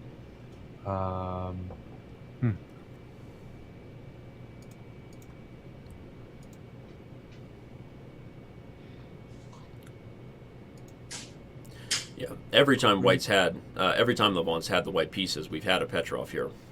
So for those thinking, man, were they always playing this many boring openings and lots of endgames? Yes, 5 out of 7 games have been endgames. Yeah. And that suits Anish. It's not that doesn't suit Levon though. Right. But Anish is happy with that. He definitely can't be complaining. And when he's on the better side of some of these endgames with black, well, what can we say? So now we've transitioned a bit. Black has double isolated G pawns, white has double isolated F pawns. Black has this E5 push that's he can time properly. Depends how ambitious he is. In the meantime, he's gonna bring that knight to E7, maybe bring that knight to F5 or queen to F6.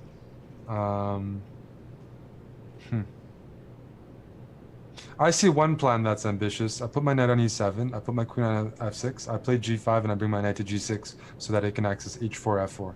Yeah. So knight g6, g5, knight e7, knight g6, g5. But I need everything to work for that to happen. If that happens, then the knight's going to go to h4, and white is going to be in trouble. So you know what? I vote for queen f6, g5, knight e7, knight g6. Even more now. Even more. Yeah. Knight e7. No, I mean, if you can drop that knight on either f4 or h4 by any means necessary, black has great chances. The longer you take, though, the quicker white's going to be to generate queenside, for example, with c4 or a4 right now. Anish up on time, though, for the first. Anish is up on time. Times. I'm not sure why he played b5, because now c4 hits a little quicker, or a4. So he's got something to think about.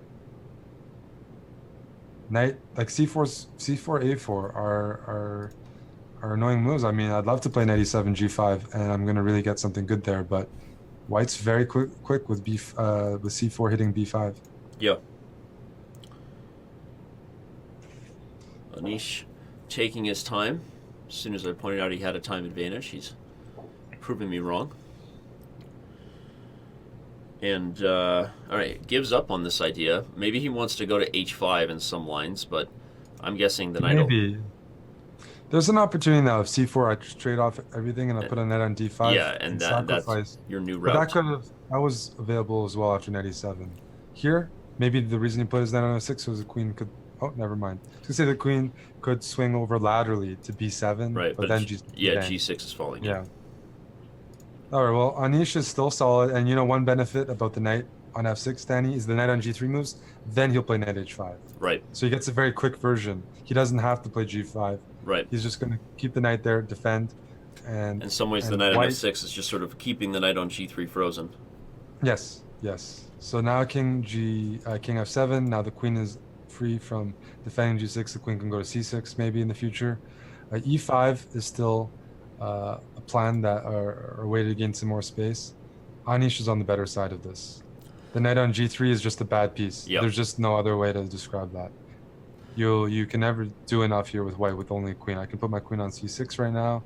I can put my queen on d7. You're gonna do something with that knight. You have no other breaks. Is this the first endgame we've seen where it's Giri playing for 2 results? Right? Perhaps. maybe. Yeah. Well, now queen a7 check. Okay. Oh, knight h5 or e5. Depends how ambitious he is. Okay, knight h5. That's totally fine. Anish is definitely on the better side here. I think Levon is just going to try to, well, queen e7, play tickle. Yeah. The good thing about knight on e2 is it protects f4 and c3. And queen e7 is a very annoying move. Do you think Anish overlooked this? Yes. Yes?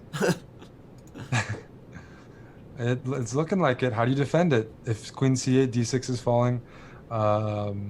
No, I don't see a good way to defend this.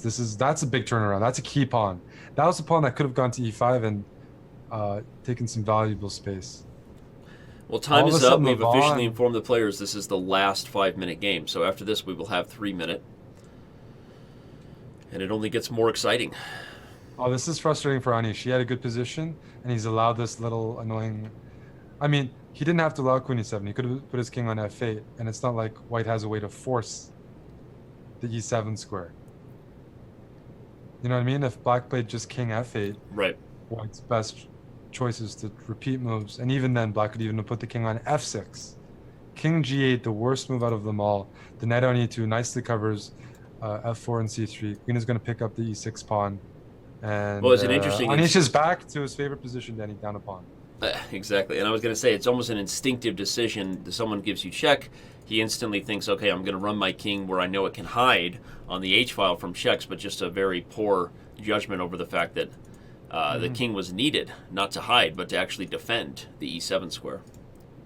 There's some funky moves here, like king h7, queen takes e6, queen takes c3, trying to utilize this knight f4 check idea. But white can like avoid it or just not take the bait and still be up a pawn. So just watch out. You got a queen on e6 and a king on g2. Yep. Knight f4 is gonna. So Yep. what I'm saying is Anish might try to play like I don't know. Queen b5 Some threatens tactic. queen Queen takes. b5. Right. Yeah. Okay, so... It doesn't quite work Yeah. because there's king f1, but Okay, probably Anyway. Anish should still be able to hold, but like you said, where he's right back where... there's a passed pawn. where he's Yeah, used to. Yeah. Yeah, and now there's a- he's the there's a one down passed- on time. He's down on time. So... I would not want to be white here. I mean black here. I think. Ooh. All right. At least the pawns Okay. are on the same side now. Queen e5, and then he's going to try to play h5 or f4 f5. Which one is he going to do? King g3 you could consider. H5 or f4. I mean, feel like f4 makes more sense. Yeah, on if you double. can trade the f for the g pawn, probably slightly better winning After chances. f4, Anish is going to play maybe king to d7, queen to d7. So he settles on allowing Interesting. black to undouble the g pawns. I see Nihal Serene in the chat there, Danny, the top under 14 player in the world, Uh-huh. saying Anish will defend this definitively. Well, he's probably So, right. He's probably right. I mean, It's on the same side, and Anish has shown he's defended much harder positions than this. Nihal, if you're watching, if you're watching the show, you got to reach out to us so we can update your title to GM. So, I get maybe he likes sandbagging. People underestimate him with I am. Yeah, title. he likes to sandbag the title. Yes. f4, king f3, maybe, King f3. or queen f5 check first. Decisions.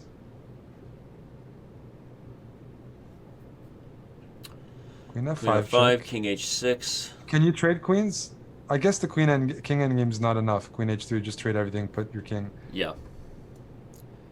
Black is holding because essentially... Oh, he's going to go for it. I was going to say... I'm trying to understand the end game here, because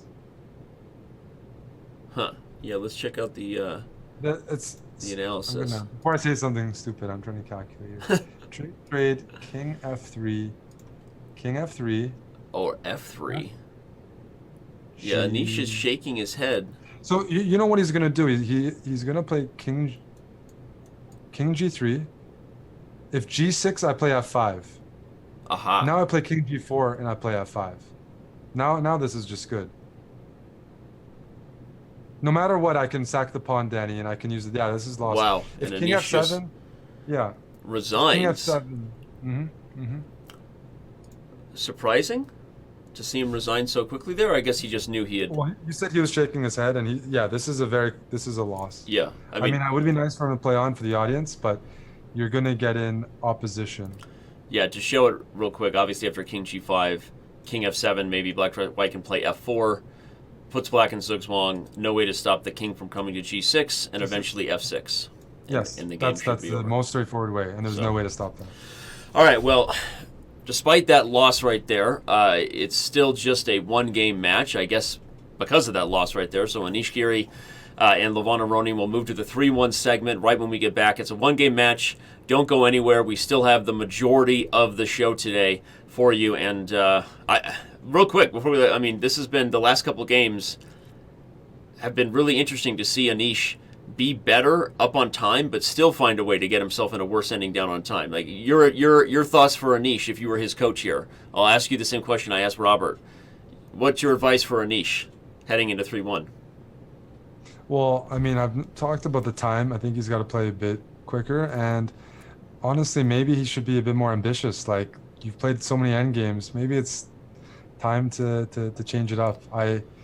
Or at least not be so willing to go into endgames where you're worse, right? Like, I don't know. For sure. I mean, it's really some confidence to play tough endgames for 2-3 hours and expect to hold them when you're down to 10 seconds. I mean, you just can't play perfect moves all the time, and he can't stop that from happening. He is going to get ground down a little bit until he's in a time scramble.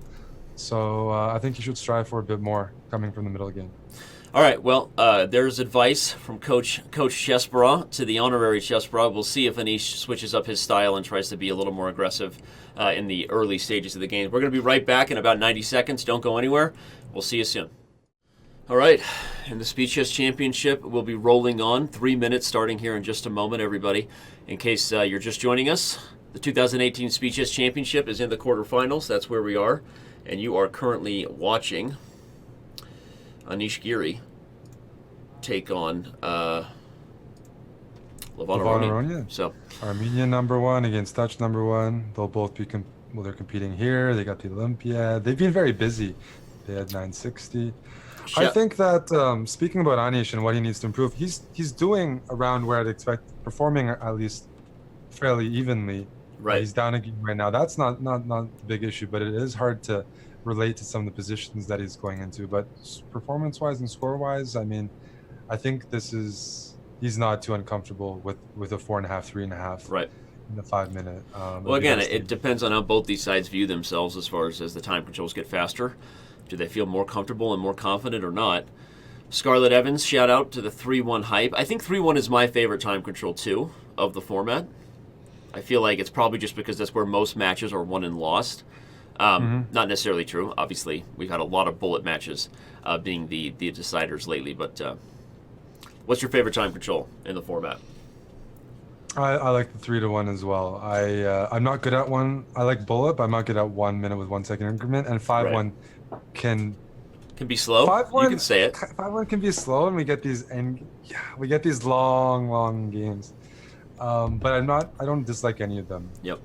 But it's funny enough, 1-1 is the one I'd probably dislike the most because I'm just terrible at it. It's one of the things that's so interesting about the format too, because so many people most of the time are playing bullet with sudden death, right? So to have the increment is a real game changer. So 3-1's my favorite. 3-1 is like the internet's version of 3-2, which is the standard blitz control, and I think it's great. It's a good balance. Right. Yeah. All right. Well, we have the first time I think we've seen a position like this. We've seen a lot of repeating symmetrical structures in the Petrov, but this is. Maybe have we seen this yet? Seems a little more unique than the other lines. This is a breath of fresh air. Yeah. Is he just going to more repeat? open? Be surprising. I mean, there's no reason to repeat for either side here. Yeah. You can bring that knight over back to e3. Okay, here he goes with that idea. Maybe even up to d5 if he's lucky. Maybe up to d5 and also h4, h5. Maybe chip away at the king side because there's some tender dark squares there. Yep. Anish is going to have an opportunity this game to be a bit more aggressive, and we're going to see if he maybe makes some of those adjustments that we talked about. Queen g4 now. Well, you No, called it, right? no queen trades, please, Danny. Don't queen trade, Anish. Anish Don't is do good it. at queen trades. There's nothing wrong with it. But let's see the other side. Let's see the other side of Anish. Yes, that's what we want to see. That's what we want to see. That's what we want to see. Queen e6 isn't good because I can trade and play ab5. Now you trade. Yeah. Oh, okay. Levon was That's that true. worried about the Levon attack. Yeah. Levon doesn't mind those pawns. I forgot. Yeah. It hurts. The double isolated pawns have also been a consistent presence in this match. Right. The players don't mind the ugliest pawn structure on earth. They know how to play it. Props to them. Although in this case, a little bit different than the white side of the Petrov, where Levon has had most of those double pawns. Right. Feels like Anish should be able to push this one here. Yeah. Also, though, there's no way to actually target those two pawns, so they're not really weaknesses to me. And what I think Levon's going to do is actually try to generate some space on the queen side with rook eb8, bishop d4, like he's doing, and maybe c5, b4. And actually, with the double pawns, you could still say he's doing well. It's an ugly pawn structure, but actually, it's if white can't target it, and there's other places of play, like the queen side, who's to say that Levon's not doing good here? Rook at eb8 and start pushing those queen side pawns. Yep. Because I'd like to get my knight, I need to get the knight on g2 into the game, maybe e3, g4, but even g4 is not steady because there's going to be h5 preventing that outpost. So I don't know. Levon can play c5, b4 here, rook eb8.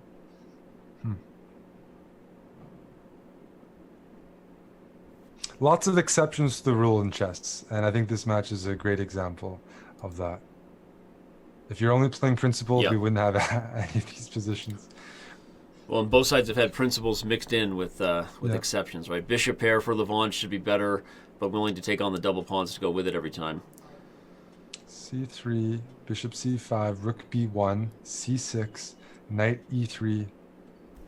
Try to get that knight over to g4. Yeah. Hit the weakness. So this surprises me. What's wrong? So rook a2, he's going to play right away. Levon doesn't have any issue finding the aggressive moves in any sort of given position. King d1 and knight c2 is what I'm expecting. But at the same time, black has this idea of knight a4, and maybe you can get your knight to b2. Maybe you have a move like bishop e3. Bishop e3 could be a trick in some lines. Oh, this is maybe even forcing a repetition. Probably willing to do it. Yeah. Decides there aren't enough winning chances to justify pushing despite black's activity. Still had those double D pawns. Okay. Back to the Petrov, right? Back to their comfort zone. Back to the Petrov, and that's a good result for Levon, drawing comfortably there and showing no hesitation and taking on that structure.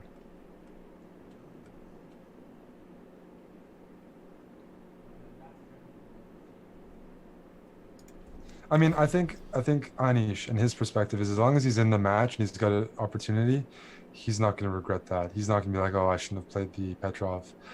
If he's competitive within a game or two, going into the blitz or bullet, I should say, and he's got chances. You're saying no reason to don't fix it if it ain't broke yet, I guess.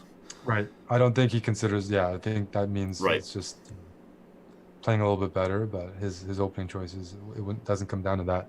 Right. No, I mean overall, I think we've seen a pretty well played match by both sides. But I think that from a stylistic point of view, like you said, it's just putting yourself in a position where you're worse down on the clock. It's just caught up with Anish and a few games. So. Levon also has no problem. So, well,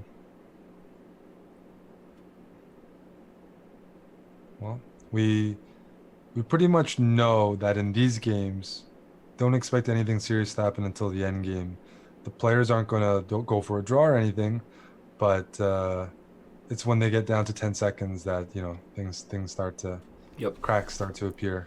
So it's fairly symmetrical, and Anish is going to play queen d7, bishop f8. it's a very equal position. Actually, this is more equal than normal because there's no double pawns. So this one is the most symmetrical position I think we've seen today. There's no double pawns anywhere, Danny. No double pawns, and what's probably wrong not there? going to get it, although I'll probably be jinxing it. But yeah. That's a huge change. Queen d7. All right, he just does this first. A lot of easy options. Well, maybe because there's no imbalances here, we actually see Levon down a minute in a Yeah, rare I was going to situation. say he's. You can take on c4 here if you want to imbalance it, but those hanging pawns can be pretty effective at restricting black's activities. So instead, queen d7, rook e8. Maybe queen's going to go to f7 though. You'd love to provoke put the white queen into there. taking on Yeah. d5. Nice and Rook cozy. e8. Rook e8 first. Anish is on a very comfortable side of equality. Very comfortable. Because Levon's already taken a bit of a risk pushing that pawn to c4. Now d4 could be a target in some endgames.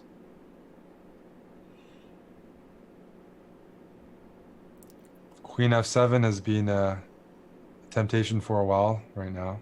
Yeah. I want you to either play c5 or take on d5, but just leaving the tension there. Prefer not to have. Yeah. If why is he not doing it? Obviously, you would love to force a transition like this and play against the isolated queen pawn on d4. Maybe he's thinking about knight e4. Taking on knight e4 c4. is well possible. White's going to play rook e1 probably as soon as he can and try to simplify.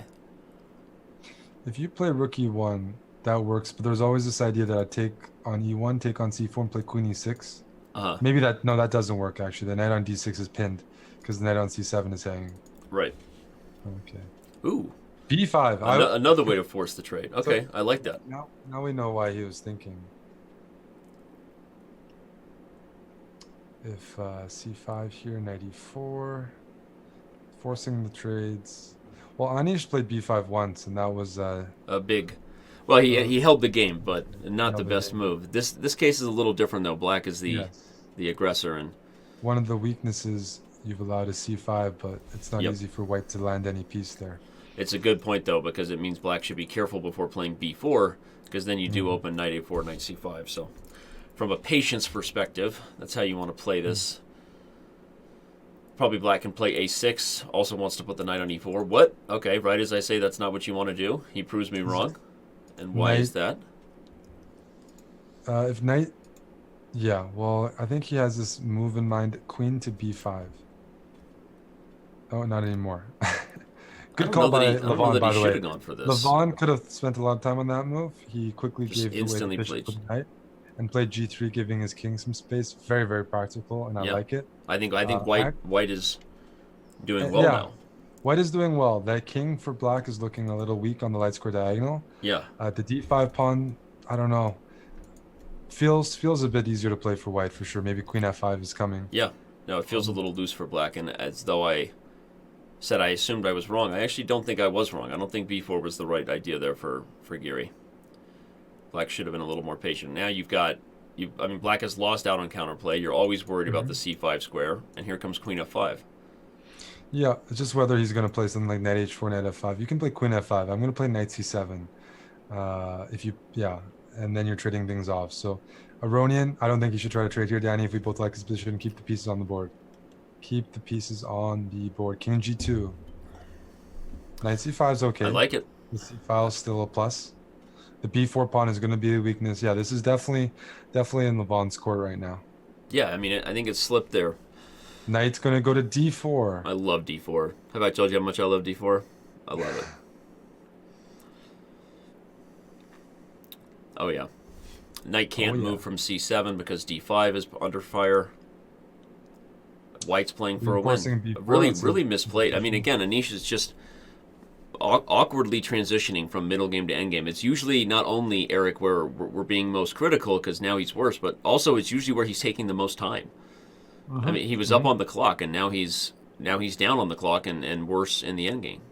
Yep, but at least he got to trade off the rooks. And remember, if everything was off the board now, then Black's king might be able to get to try to stop that c pawn. I guess not quite. White has a very quick dash: f2, Yeah. e3, d4.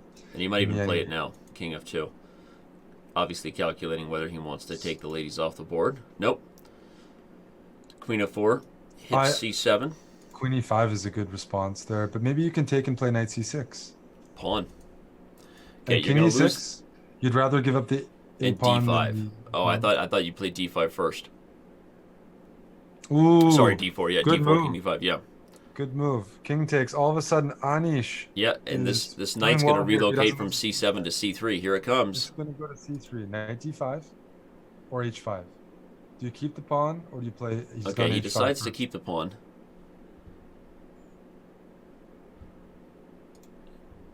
Knight Huge. h7. Knight h7. He's going to. Okay. Is it going to be Here's enough the time for scramble. Black to come all the way back? He's given up on the idea of the knight coming to c3. You know, he has this interesting idea in the future of playing g4, Danny. If he repeats Yeah. g4 after knight Oh, h7. and Aronian says no.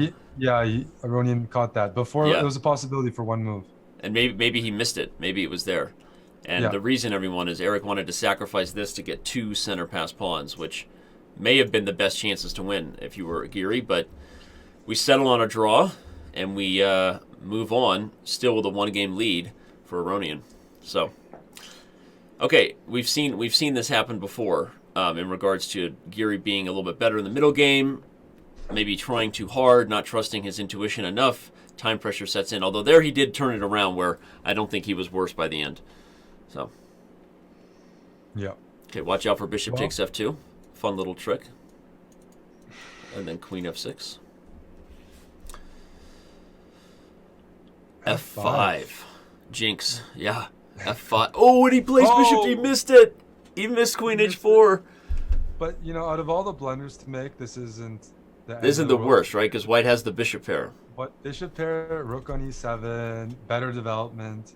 So, you know what? I'm jealous because there's a lot worse ways to blunder than a pawn. But still, that's definitely wasn't intentional. And he already wins one back. Okay, black can play knight takes d5, but then queen to c4 might be a problem because the knight's Queen pinned. to c4 is the problem because you trade queens, you Yeah. play bishop e6, I can take b7, and then all of a sudden I've recovered material with the bishop pairs. So Okay, and he's going maybe for it was intentional. You know what? They're playing so quickly, I don't know what to believe anymore, Danny. Yeah.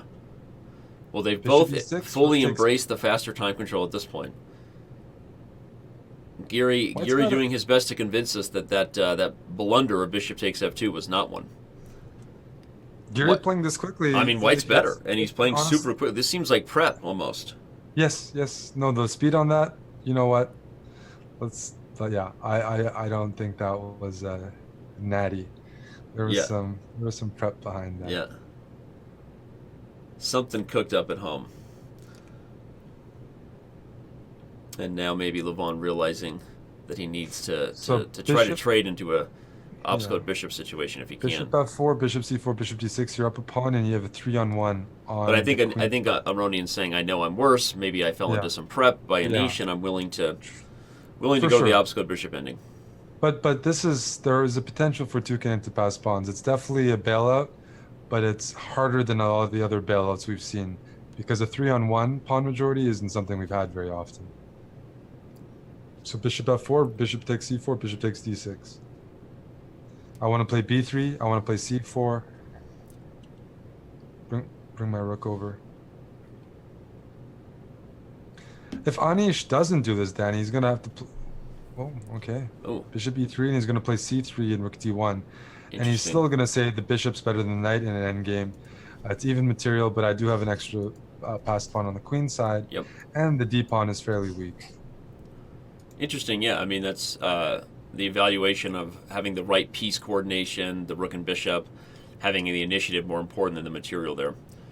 Maybe And e5 I here. tend to agree, actually. I mean, This is still good for white. Yeah.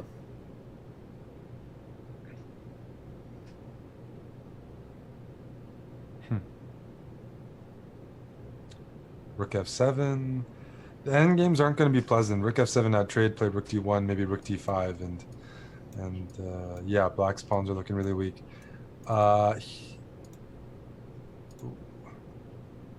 guess rook I d1, thought he was going to but play c3. I'm considering d4 here and rook d8, followed by e3. d4, bishop takes d4, rook a d8, c3, and then pawn to e3, trying to be hyperactive. right. But that probably isn't enough. But that's just a thought of mine because if you, how else do you defend d5? Yeah. You can bring the f rook over. I'm going to play c3 there, or I can consider taking on a7. Do you take on a7? I think you should, while you can. Those are some pawns. Bishop takes a7. Okay, no. Oh, Giri uses his second chance around to play the move he wanted, and the Okay. biggest time advantage we've seen for either player in the 3-1 portion yet. Really up on the clock. Okay, now play a3. Patient. A3 or A4 even, but yeah, A3. Right. I think I might go for A4. Okay, yeah. Might not be more aggressive, I guess, given that you do have intentions of taking that pawn at some point. Yeah, and there's no way to really attack A4 because Rook A6 I'll take on D5 and I'm happy Right. to get that trade. Okay, now he's going to go after the B6 square, maybe even ideas of the rook coming there, because the trade would immediately give a pass pawn. Yeah, though this is definitely a very comfortable endgame for Anish. Levon needs to play a bit faster. It's not over or anything like that. He's got to play way faster because right now he's making it too easy for Anish to gain an edge on the clock and play. Now very Anish can naturally. play and probably should do something like, time to get the king in. King e2. Do you journey all the way over to the queen side with the king? King D7. I wonder if I give a check. Not. King Do you give a check? d7. There's also ideas like c4. C4. Yeah, I was going to C4. say there's c4 in the air. C4. I like it. Yeah, this is the time to play C4. Yeah, and you can't play d4 because we take with check and then eliminate. And he finds it. Giri finds it. Actually, this looks like a transition that will be enough to win the rook ending. Just takes and takes d4. That's huge. Bishop back to E3. Right. Or king up is even stronger. Yeah, that's even better. Even stronger. If Rook B8, Bishop B6, you can block the B file. Okay, rook b8, probably rook d2. Rook D2, King C5, King takes E4, King takes C4. Maybe go for the king side there. Wonder what he's going to play here. Actually, he's got a tough decision, but he's got a minute on the clock extra. Yeah, what is the best? What gives you the best winning chances? So king. Now he'll probably play king d4. I'm guessing because e3 can be met by rook e2. No, King D4 for sure. I'm surprised he didn't play King C5, Danny, because I would much prefer keeping my C pawn than the A pawn. Ah, interesting. Okay, white's going to get the e4 pawn, but black has got the more active king and rook pair. You hate having a rook on c2 in a situation like this, but if you're white, you're up 2 pawns, so you hope that's enough. Considering the move B4 check and Yeah. C5, yeah. Ooh, he C5. gives c5. No time on the clock to defend this position makes Well, it that's just a super hard blunder, for right? Lev. That's just a blunder. Yeah, King it has E5, to be. King D6, that's going to be a win for Giri. Yeah, king e5, king d6 is coming, and it's over. Okay, well, the match is tied yet again. Don't go anywhere. We may have another thriller. Still, again, for those of you who weren't here on Tuesday, we had a 2-game lead for Grishuk, Eric, with 5 minutes to go. Just crazy, right? That's the kind of stuff that right? You think it's over. 2 games up with 5 minutes on the clock, and Duda wins 3 games in a row to take the match. Danny, Crazy. I lost 2 games up this year. I know. I didn't want to bring that up, but I know. I know firsthand how It can be, right? That was, in the speed chess, that was the first time it happened, and well, the fans got their money's worth. No, and it was that's certainly great. incredible. But at this point, we're headed for another thriller. It looks like. I would not be surprised if this match also comes down to a game or two for either side. Something about the momentum too. When one side wins, it just like almost wakes up the other player, right? And then they come back, and this doesn't feel like the kind of match that's going to get away from one of them at this point. No, it definitely has the feeling of these are 2 very, very even players. Yeah.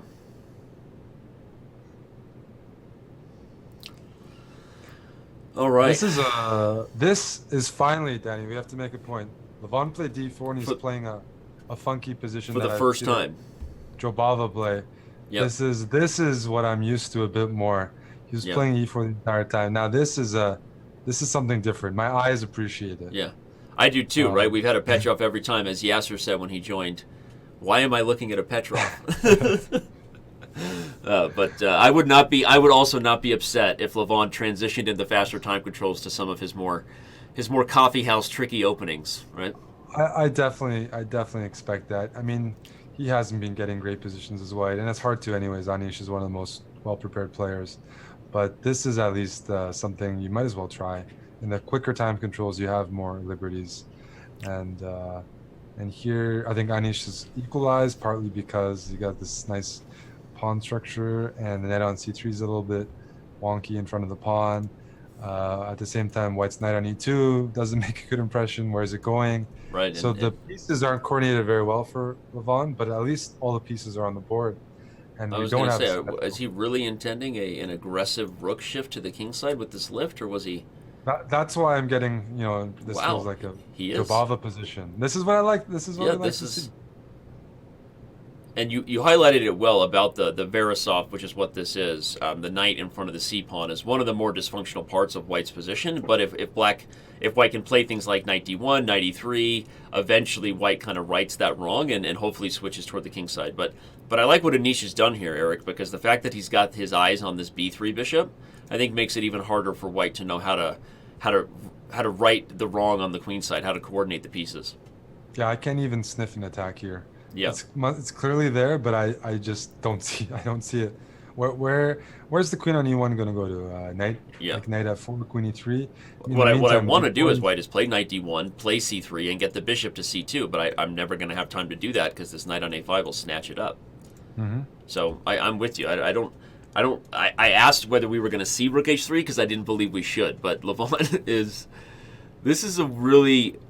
F4. He's committing more and more resources to this. But okay, this is not the kind of chess you would teach your student from the perspective black has no weaknesses, so there's nothing on the king side calling your name that says you're justified in an attack.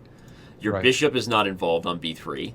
F4 is a super committal move as far as the light squares go. So there's just okay, and again, I think that objectively, probably computers would say the position's close to equal, but humans look at this and say, what is white doing? Am I right? Absolutely. H6, that's a target. Okay. There we go. Now, yeah, but maybe Giri says, you know what? I'm going to call your bluff. Play queen f8 or bishop, not bishop f8. Yeah, I'll play queen f8 here and. The queen f8 still doesn't threaten anything, which would make. Wow. King Anish f8. wants material. Anish is hungry, and he has to make sure queen h8 not checkmate. Yeah, I was going to say, like, what if I just take h6 and take with check? We're going to find out.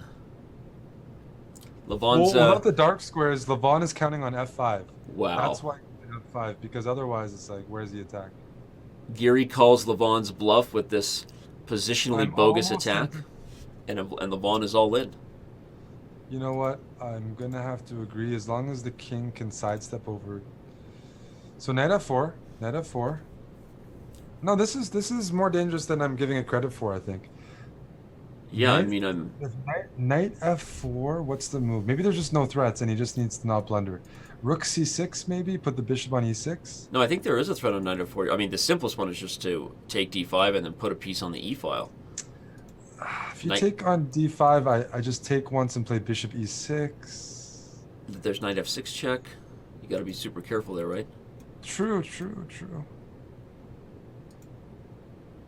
Well, Levon, if he deserves everything he gets from this game because he made it happen. Yeah. It wasn't an open invitation from Anish. It was like, no, I'm just barging through the door. Funmaster Mike in the Twitch chat. Yeah, that's the line I thought we'd get. Here comes knight g8 or even queen h4. No, but well, if knight g8, I'm gonna run away like a bandit to c8. That's what I'm doing in most of these is he missing queen takes d4? No, he's got knight g8 check. Okay. Okay. Wow.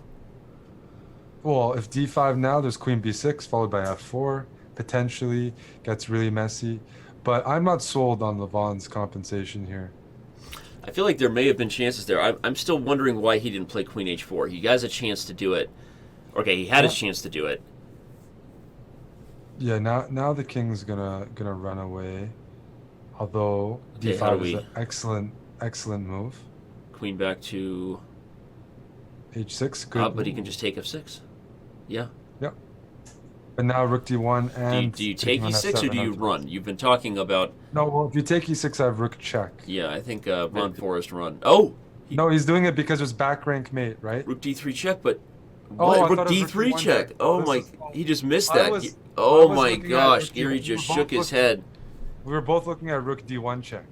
And then if you take Wow. the queen, I have Rook C1.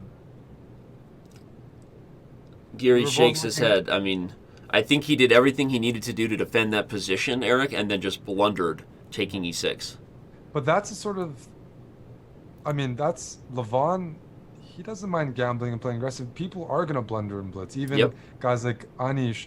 And that was a position with all the pieces on the board. Not Yep. trades. I mean, the heavy pieces stayed on. So, yes, Anish blundered. Yes, he's not going to do that very often. But But you're going to do it more often in Levon- blitz, no matter what that's level right. you And are. Levon provoked that.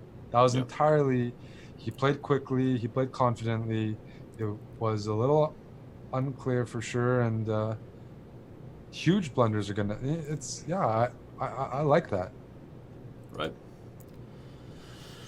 Wowzers, wowzers, wowzers. Books are nice. I mean, that's the Throw it Levon into the sort of prize used fund for that game. Remember, everybody, all bits, any merch purchase stores, everything goes. All donations go directly to the players today.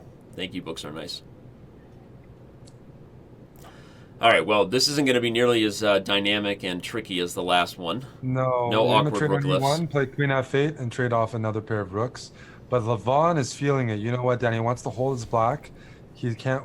He's ready to swing the bat again and try Right. to hit another home run as Yeah. as white. Play Draw aggressively. I think his that- black and go nuts with white, right? He's gonna draw some energy from that because that was more of what we know Levon. We know he's capable of those sorts of games. Sacrificial,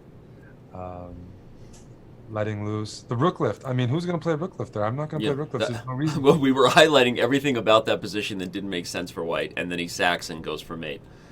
Yeah. So, All right, Anish,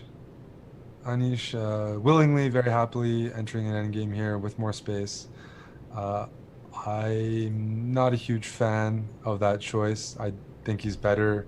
I think he has winning chances, but I'd like to see him try something different. King up to D4. Levon's Staying- also a very experienced D4, E5 player, so yeah. games with a bit less space aren't the most frightening thing. Well, if this just ends up, I don't know how to you push this. I think likely. But we'll then see a there's no repetition, reason but, why is Anish playing so quickly and trading. You know, I think Maybe- sometimes the rollover. You know, Right. they play it up, but the rollover from the last game, there's definitely a potential hangover, and you know, But then I have a question: if Anish is okay with a draw this game, should he be offering it so he gets more games in, or is it just like I think I'm so. not sure. There's a few things to think about, or is he waiting for Levon to overpush? I mean, he's still got some opportunity. He might put the knight on E3 and play G4 if he wants to be very ambitious. Uh-huh. I'm not used to though decisive results here when you got top guys playing. The knight can come to D4 and possibly into E6, but I agree, it's nothing but gamesmanship at this point. If Giri's I've seen some high-level defense this match, and this is a lot easier to defend than some of those other positions. Mhm. So no reason not to think Levon will be resourceful. Okay, we have a bit of a structural change. Maybe to split the pawns. split the pawns. Problem is, without more pieces, it's Yeah, it's still not without more pieces, you have to live with the reality that it's closer to a draw. right. So, Not okay. entirely draw, but a very close to draw, no matter how hard you try. Repeats again. Yeah, I mean, you don't win these types of endgames without your opponent cooperating, making mistakes that let you penetrate somehow. But I don't see Levon doing that. Okay, now with He's getting rid of D5. the weakness at the right moment. Yeah, Yeah.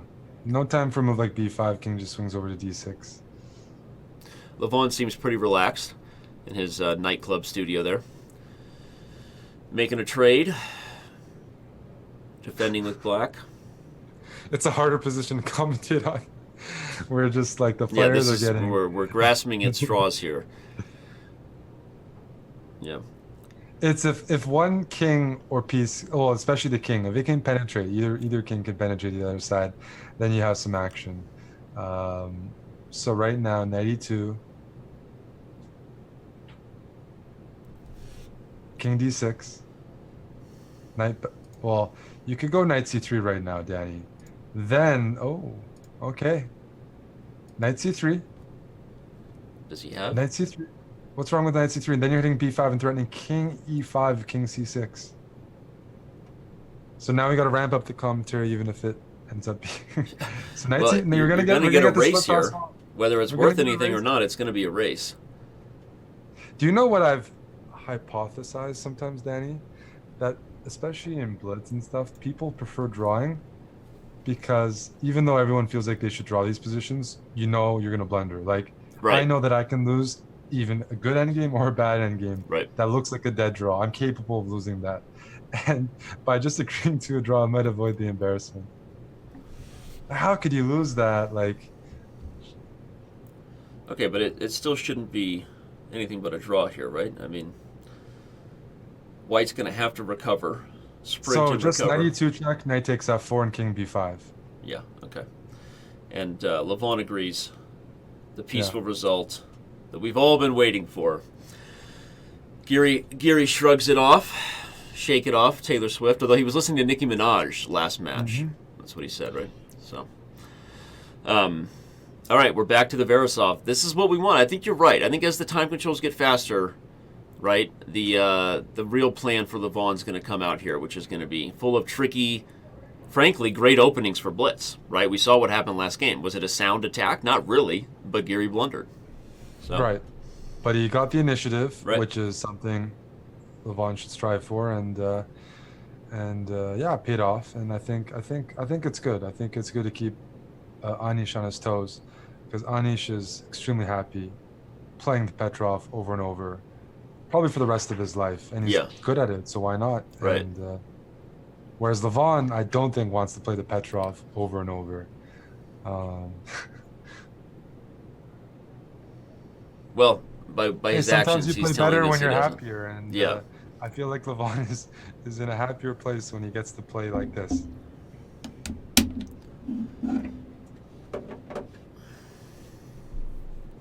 I don't know what's going on. But This is it's totally nuts, right? These positions are five. just Right. But even unlike last game, here White has even more of an initiative. Like you can give up the exchange in some lines. Yes, give up the exchange. Completely Do it. agree. This is what you do. This is bishop e3. Give up the exchange. Full exchange, bishop e3. I don't think Anish is going to take it. But this is a sort of chess that I think it's a good idea. Because Levon, if he's noticed, he's playing a little bit quicker than Anish, a little bit more decisively. Anish He's going to get some... says he has to, but there's so many things happening quickly here for White. White can bring a bishop can- to the Yeah, long diagonal. G4. You I can do want it with G4. tempo, play G4. But maybe I can wait until bishop g7 before playing that. So what else can we play? Knight c3, knight d5, queen Yeah. d5, bishop c4. This is a great initiative. Yeah. This is good stuff. Take C5. Knight d5 maybe. Knight D5, there's queen A5, but then I guess you just have bishop D2, and so what? Yeah. Yeah, then you're lost. Yeah. Yeah, then you're in trouble. So here comes G4. G4. There we go. Maybe, Look maybe out for something with knight D6 and knight F6. Oh, he sees it! And I called it! Oh, man. Knight F6 and queen D6 mate. D6. Anish. Oh my god. Anish smiled. He smiled. You know how quickly Levon played G4 there. Look how focused he is. He just brought down the hammer like a chess gangster and hasn't even smiled. No, I mean that Wow. Levon is going to generate energy from these positions, whether it works or not. He's going to. You can imagine all the moves coming into his head. That position was just objectively, Danny, fantastic competition. That was such a great example of an opening initiative, development gone wrong for Black. That's when you sack the exchange, positions like that. Liam Shez calling for the tilt of Giri. I don't think he's on tilt yet. I think he's on tilt. I think he laughed and shook that off. But if you manage to crack Giri, you deserve to be leading the match. I mean, Giri just trusts his defensive instincts and resources. So right now, I don't think Giri is actually going to change his game plan until at least the bullet. Because if you get mated, props to you. You don't normally, he doesn't normally get mated, and he's Right. not gonna. But it's funny because two of the losses he's had were just right. There was the other loss he had as white, just allowing Aronian's attack to get out of control. Well, this is why whenever Aronian was trading, I was like, that's not going to induce a blunder. Right. It's not. I think whatever it was, the break may have helped him to sort of realize, hey, let's stop beating our head against the brick wall known as the Petrov, right? And let's shift gears here a little bit. I'm getting a second win, Danny, from some of these games because that last one. I agree. We all wish we could do that to someone. Sack all our pieces. And kudos to Giri for playing it out for mate, by the way. Agreed. I mean, he didn't just resign on knight d6.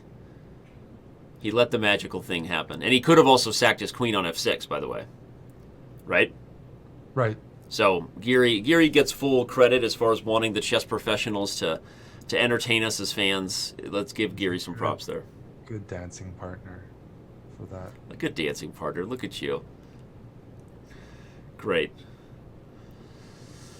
Oh man, symmetrical here. This again. Last game, they made it look like something happened in the endgame, but in the end, it was always a draw. So last game I criticized him for trading the queens. How about he repeats this position but doesn't trade the queens? That's at least a better chance.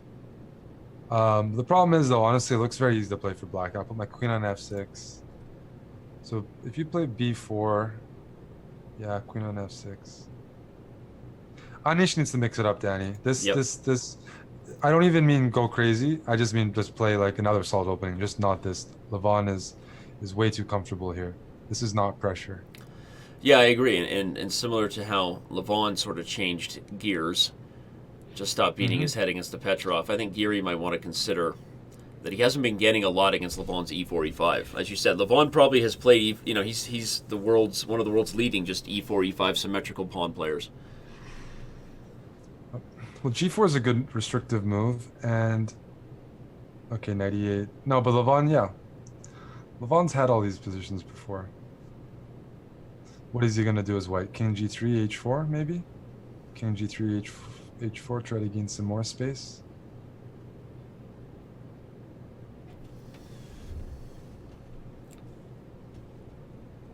Bishop a4, that's actually... Wants to trade the light squared bishops up, but with the presence of the queens on...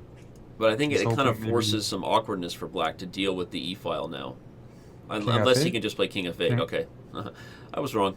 The king can just come to f8 and then queen e7.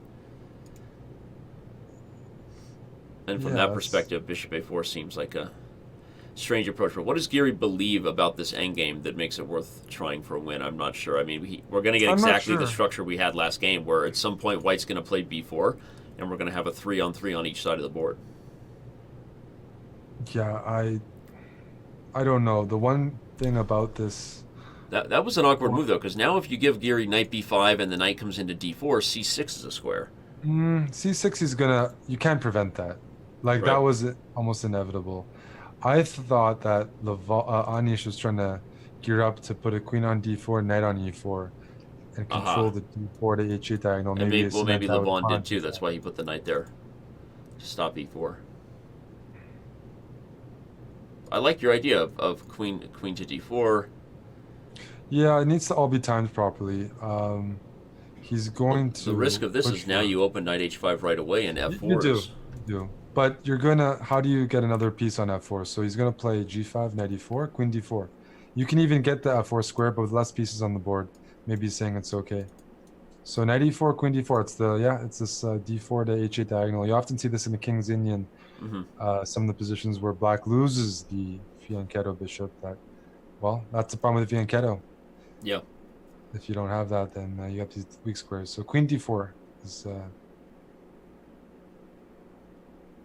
Yeah, queen d4 is coming, and you're right. f4 is really just a... I mean, it looks weak, and it looks terrible, and it is, but where's the beef, right? For sure. For example, if you play queen d7, I have knight f6 check. And I can even transition to a queen and pawn endgame where I have some pressure. h4 now. Good thing to keep in mind. Yeah, but this knight f6 check you can go for. May not be winning, but it's a queen endgame as opposed to a knight endgame Yep. with some dynamic chances. And only 15 seconds now. Levon has been surprisingly. Levon was the faster player in the 5-minute portion for the most part, but he's been the one under time pressure here in the 3-minute segment. So queen d7, queen f5 is what I want to achieve, which is why he played maybe king H7, first. yeah. So how does White keep the pressure now? You'd like to play queen d4 to have the threat of knight f6 check. And the crowd is going wild in Twitch. The hype is real. The chat is lit, as the kids would say. They're doing the wave. They're getting. We're I love it. 40 minutes left, and everyone's ready. They're ready. They're Queen ready D7. for them to stop the openings. Queen to d7. Queen c8. Okay. So now pawn takes queen f5. I didn't see an improvement. King g8 here, or queen e8. Now this. Let me think about this. Yeah, okay, do you really have enough play- winning chances here? Seems unlikely, but I guess you're also playing for the clock. You're playing for the clock, but also that black can't trade queens in any situation, so you're still running out of real estate on the e file. That's a nice move. You take with the queen, and hit c7. Yeah, because you also have this. Queen e7. You may have this 2-on-1 now. You have a 2-on-1, but there's going to be perpetual opportunities. No, this. I'm not. Okay. I don't. How do you shield yourself from checks here? You're so far away from Right. generating something. Yeah. Oh no! This No, is it's just this draw. is In fact, black is on the better side. Queen You're just D2 check. inviting the draw Black- now with queen d2. Black decides. Black Yep. decides if he wants to draw or not. Yep. Now that was yeah. Well, Levon defended well too. Okay. Maintains a 2-game lead as we inch our way closer to the bullet portion. It still feels like it's a very close match, and I said I don't think it's going to really get away from either player, but the way Levon has switched gears, right, jumped over to the d4 tricky openings, maybe that was the change that we didn't see coming, right? Because if Levon repeats this pattern, he's won the last 2 games with white and drawn the last 2 with black. So Yeah. I mean, Levon could even go back to e4 because he took his winnings, and that's a bit of a cushion. yep.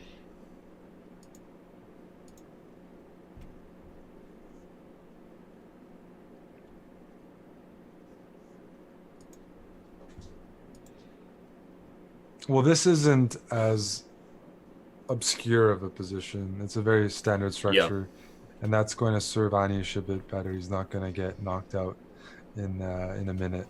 Here, this is something he's very familiar with. Although Queen B5 seems like Levon played that pretty quickly. It makes a lot of sense here. Seems awkward. Oh, okay. B7's not hanging. Yeah. Well then, Queen takes b7, you would have knight a5, right?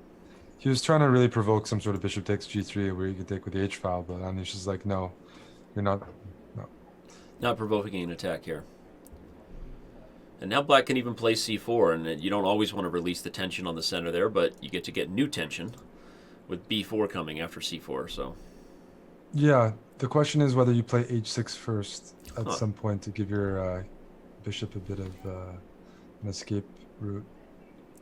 Interesting transition there. I assume he wants knight a5 and then quickly put the rook on the c-file and thinks his knight is a better piece than the bishop with the closed center. With the closed center, you can definitely play with the knight, and it's not easy to generate a diagonal for that light squared bishop because e4 is always weakening the d4. So maybe queen b6 and rook c8. This move b3 followed by rook c1. Knight's going to go to d6. Anish loves knights on d6. Yeah, I don't know if this people is know his. Like, But that's a4, what this is exactly how you change the game. A5. If you have. a5 now. But queen takes b5. Can I get away with it? Rook b8, and then I can. You take b2, but maybe I tuck. But then you put a bishop on b5. Yeah. Yeah, tuck the lady over there on a6 and. Something like a5, queen b5, and if rook b8, I can even play queen c5 or queen a6. I'm trying to understand why Anish rushed the net on c4. That's also surprised me a little bit. But no, what I was going to say is a4 is exactly how you want to play when you have the bishop dynamic versus the knight. You got to pry open. Oh, he sacks his queen. Not anticipated there. Interesting. I didn't see that. Yeah. One of those where did we not see it for good reason? Well, if white had a protected passed pawn, that makes a lot of sense. You can really push back Right. black's queen, but here there's no passed So Levon pawn. must have felt like he was just worse, right? I don't see where that comes from. I don't know why How he is felt. it- I was starting to like the position after a4, I and think I think maybe Levon, but Levon's been playing fun the last few games. I think maybe he's just feeling the imbalances. yeah, Uh, y- maybe The he's one maybe he's playing question to the crowd. is Levon risking anything? Because Levon's these the kind of guys are guy that would good. play to the They don't crowd too. count pieces. They don't need to count pieces. They just count Right. how effective the pieces are. I have a rook and bishop against the queen. No, but And this then I is have how you would another win rook. if you're Giri. He's doing the right thing, trying to play for h4 and try to poke at this king's cage over here and see if you can get him out. Well, yeah, they're both playing for something because bishop e8's also about to occur. Objectively, yeah, I mean, Levon, I don't think, got more than compensation. I like this And for he's playing Giri. with fire. I mean, Robert and I talk a lot about just the dynamic of how much easier it is to play with the queen once you get under time pressure, right? Even when sometimes objectively even two rooks would be better or three pieces, you see it time and time again how hard it is to play and coordinate the pieces against the queen when the time scrambles on, right? Yeah. I mean, And that's yeah, my worry I- here if you're Aronian. I mean, well, this looks busted. yeah, if king takes queen g1, Yeah. I think it's just No, I mean, it was weird because I mean, Anish had a good pawn structure. White didn't have a passed pawn, so it's really. I guess what we can envision, Danny, is if Anish didn't come up with h5, h4, he sort of would have been paralyzed and passive, right, and that would have suited Levon. But there simply was this, and there always was this right, from the get-go that there was a possibility to run the h pawn, and that Right. changes the entire evaluation yeah. of the position, and that's so queen check on e2. Give check first before take the pawn. And then you take on f3, and you're all smiles here. All smiles. In fact, f3 guards f7, and Bob's your uncle, and you actually have an Uncle Bob, right? Or is that Amon? I did. No, I actually did. Well, Amon might as well. It's a common name in Canada. Yeah. I had a great Uncle Bob before he passed away. Yeah. This one's for you, great Uncle Bob. This one's for you. All right. Well, queen takes f3 should be good enough. Although, is he worried about the king and pawn ending? I guess bishop takes f7. No, bishop f7. What if I play king h? Yeah, just move the king. Yeah. King h8. So don't take everything on f7. No, You give- definitely not. You give up e6, but you've got queen h1 coming, and it just, the chess gods should smile upon you. There's no way there's no mate with the king on g4, right? I wouldn't say that too what? quickly. Oh, the tempo. But is that enough to No, win? no. That tempo doesn't. Why did he do that? I'm trying to understand. King h3. I don't No, he's understand. not. He's not intending a queen, giving up the queen for two rooks. To the analysis board we go. Well, Aronian's going for it. He's going for the mate. Queen e4 check. King h2. No more checks. Isn't that game over, Danny? What did Giri just That's do? lights out. That is game. He literally over. just blundered away the Mate game. on b8. The rook on a7 covers h7. I'm confused. That's a. I wasn't about to say what you think I was going to say. That was a shocker, Eric. Playing rook takes. Yeah, he always had a draw on hand, and then But King h8 was actually totally fine, and of course you could have traded on f7 and been in a draw ending, but Aronian huge. wins again as white and stretches the lead to the biggest one we've had for either player, 3 games. Yeah. Giri has dropped 2 winning games so far in the 3-minute segment. I mean, that's literally the difference in the match. So I'm really shocked by that one. That one feels like Giri was beating himself for sure. So wowzers. He Well, had a good position, and then he spent a lot of time. He burned the time, played very well hesitantly, and then just blundered. Like Yeah. his blunders have been game ending. The Chessbrah Gary's muscles consistently come very out though for Levon. Levon is Chessbrah strong right now. Oh, I wouldn't want to deal with Levon in this sort of form. Yeah, no, he's definitely getting a bit stronger as the match Goes on, and he seems to progressing. also Yeah. be getting a few of the breaks that tend to happen in this format. We always say chess is not poker in the sense that there's very little luck in chess, but if there are time controls that have sometimes a little bit of unique circumstances, if that's what you want to call it, blitz, time scrambles, sometimes you get a little bit lucky that that your opponent maybe beats themselves, and that's kind of Mhm. what's happening for Levon here, right? Right. But he is making it happen. Would he have won that game Right. if he didn't sack his queen for I a mean, rook and a I think the queen like sack was bad, right? We both did, but right, he came back, and he's willing to play enterprising chess. He's pushing right. the envelope. So he without saying that he's luck, but he's deserving a little bit. I mean, Right. he wouldn't have, he's taking some risks and knowingly doing so, and maybe that's today he's gonna get rewarded for that. All right. So Well, here Anish is going to try to find an imbalance. I'm thinking f4. Well, not f4 now. Knight d4 is a good move. By the way, Levon plays these positions all the time as Yeah. well. Yeah, again, e4, e5. Anish is going back to that, but like, I'm not sure if he's actually getting good positions. I'm not sure he's getting good positions. Like, he's getting more space in some of them, but they're fairly drawish. I'm starting to question his repeated use of these e4 lines because Levon's Levon in these ones. He knows what he's doing. Giri asked me before the match today how I ever let Grishuk move so far out of position that we can only see his armpit, and he said, "Well, at least with cameras in front of you, that doesn't happen." But I think Levon might be trying to prove him wrong. He's shifting slowly off camera, lifting his arms up. So we may indeed get a view of Levon's armpit like we did with Grishuk before the day is done. So. Right. This looks fun for black. It does. I love f5, and all of a sudden that king on h1, feeling the breeze.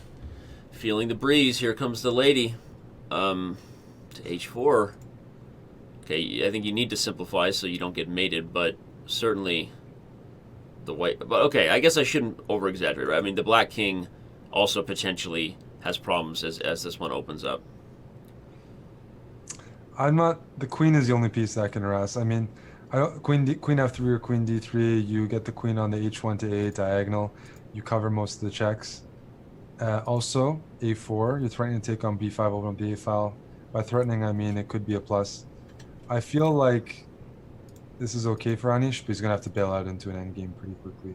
So maybe queen g4. Yep. Maybe queen g2 is a bit passive because Levon is going to be very quick to try to like get a rook on h4, get a rook on h6 with a rook lift. So queen g4, and then meeting queen d5 check with queen g2. I'm looking to trade things off right away. Queen takes pawn. What's going on here? Queen takes pawn check. Yeah. Followed by rook f5. Okay, I was going to say, the rook rook f6, f5. there's no check, but rook f5, you allow queen e6, but maybe it doesn't matter. Rook f5, I can also play queen g2. Yeah, but then I put my... Why are you allowing this? I don't know queen at all. G2? In fact, Queen yeah, G2, queen g2, queen h6, and how do I stop rook g5? Right. I could also just trade queens and be up a pawn in the rook endgame.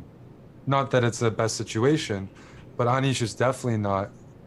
Yeah, and he's down on time here too. I mean, this has this has the feel of a hangover game, right?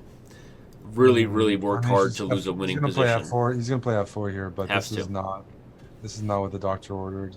After f4, rook either f6 or rook f8 or taking that. He's just up a pawn, and white's king is no. He's losing the plot here, Danny. He's going to have to change things up. Now there's no more. Yeah, no, it's Anish is going to have to do something after this game. Well, lucky for him, he will have likely a break after this game because there's only 3 minutes left in the 3-minute portion. Remind everybody, After the break, we will be giving away our raffle. So if you have not entered the raffle, do so now. You've seen me drinking out of our merch today, but all merch goes directly to the Players Prize Fund. This is your last chance to enter the raffle. We will reveal the winner before starting the bullet portion, so stick around. Yeah, I think it's gonna take a big energy change for Giri to figure things out in the bullet portion. Yeah.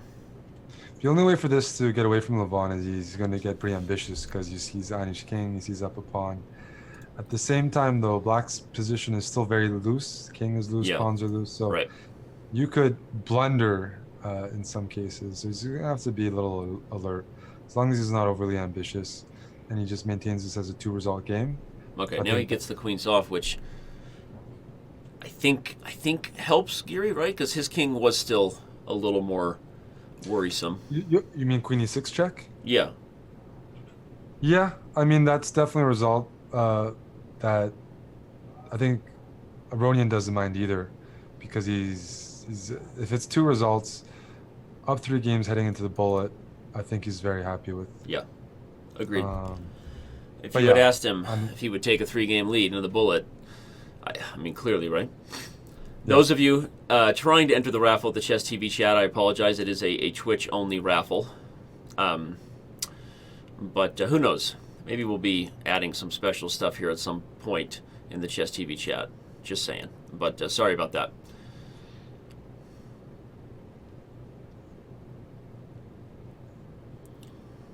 Okay, the king has to free the rook by getting to d2, but now this is an easy 2-result game for Levon. Probably just winning. Yeah. I mean, Yep. this rook is perfectly placed on c3. This is a very nice construction. The king will inch its way in. I think Giri will resign momentarily, I'm guessing, before he tries to do everything he can to wake up into the bullet portion, because trying to get his pre-move game on, right? Getting his pre-move game on now. That's what he's doing. Getting the nerves out.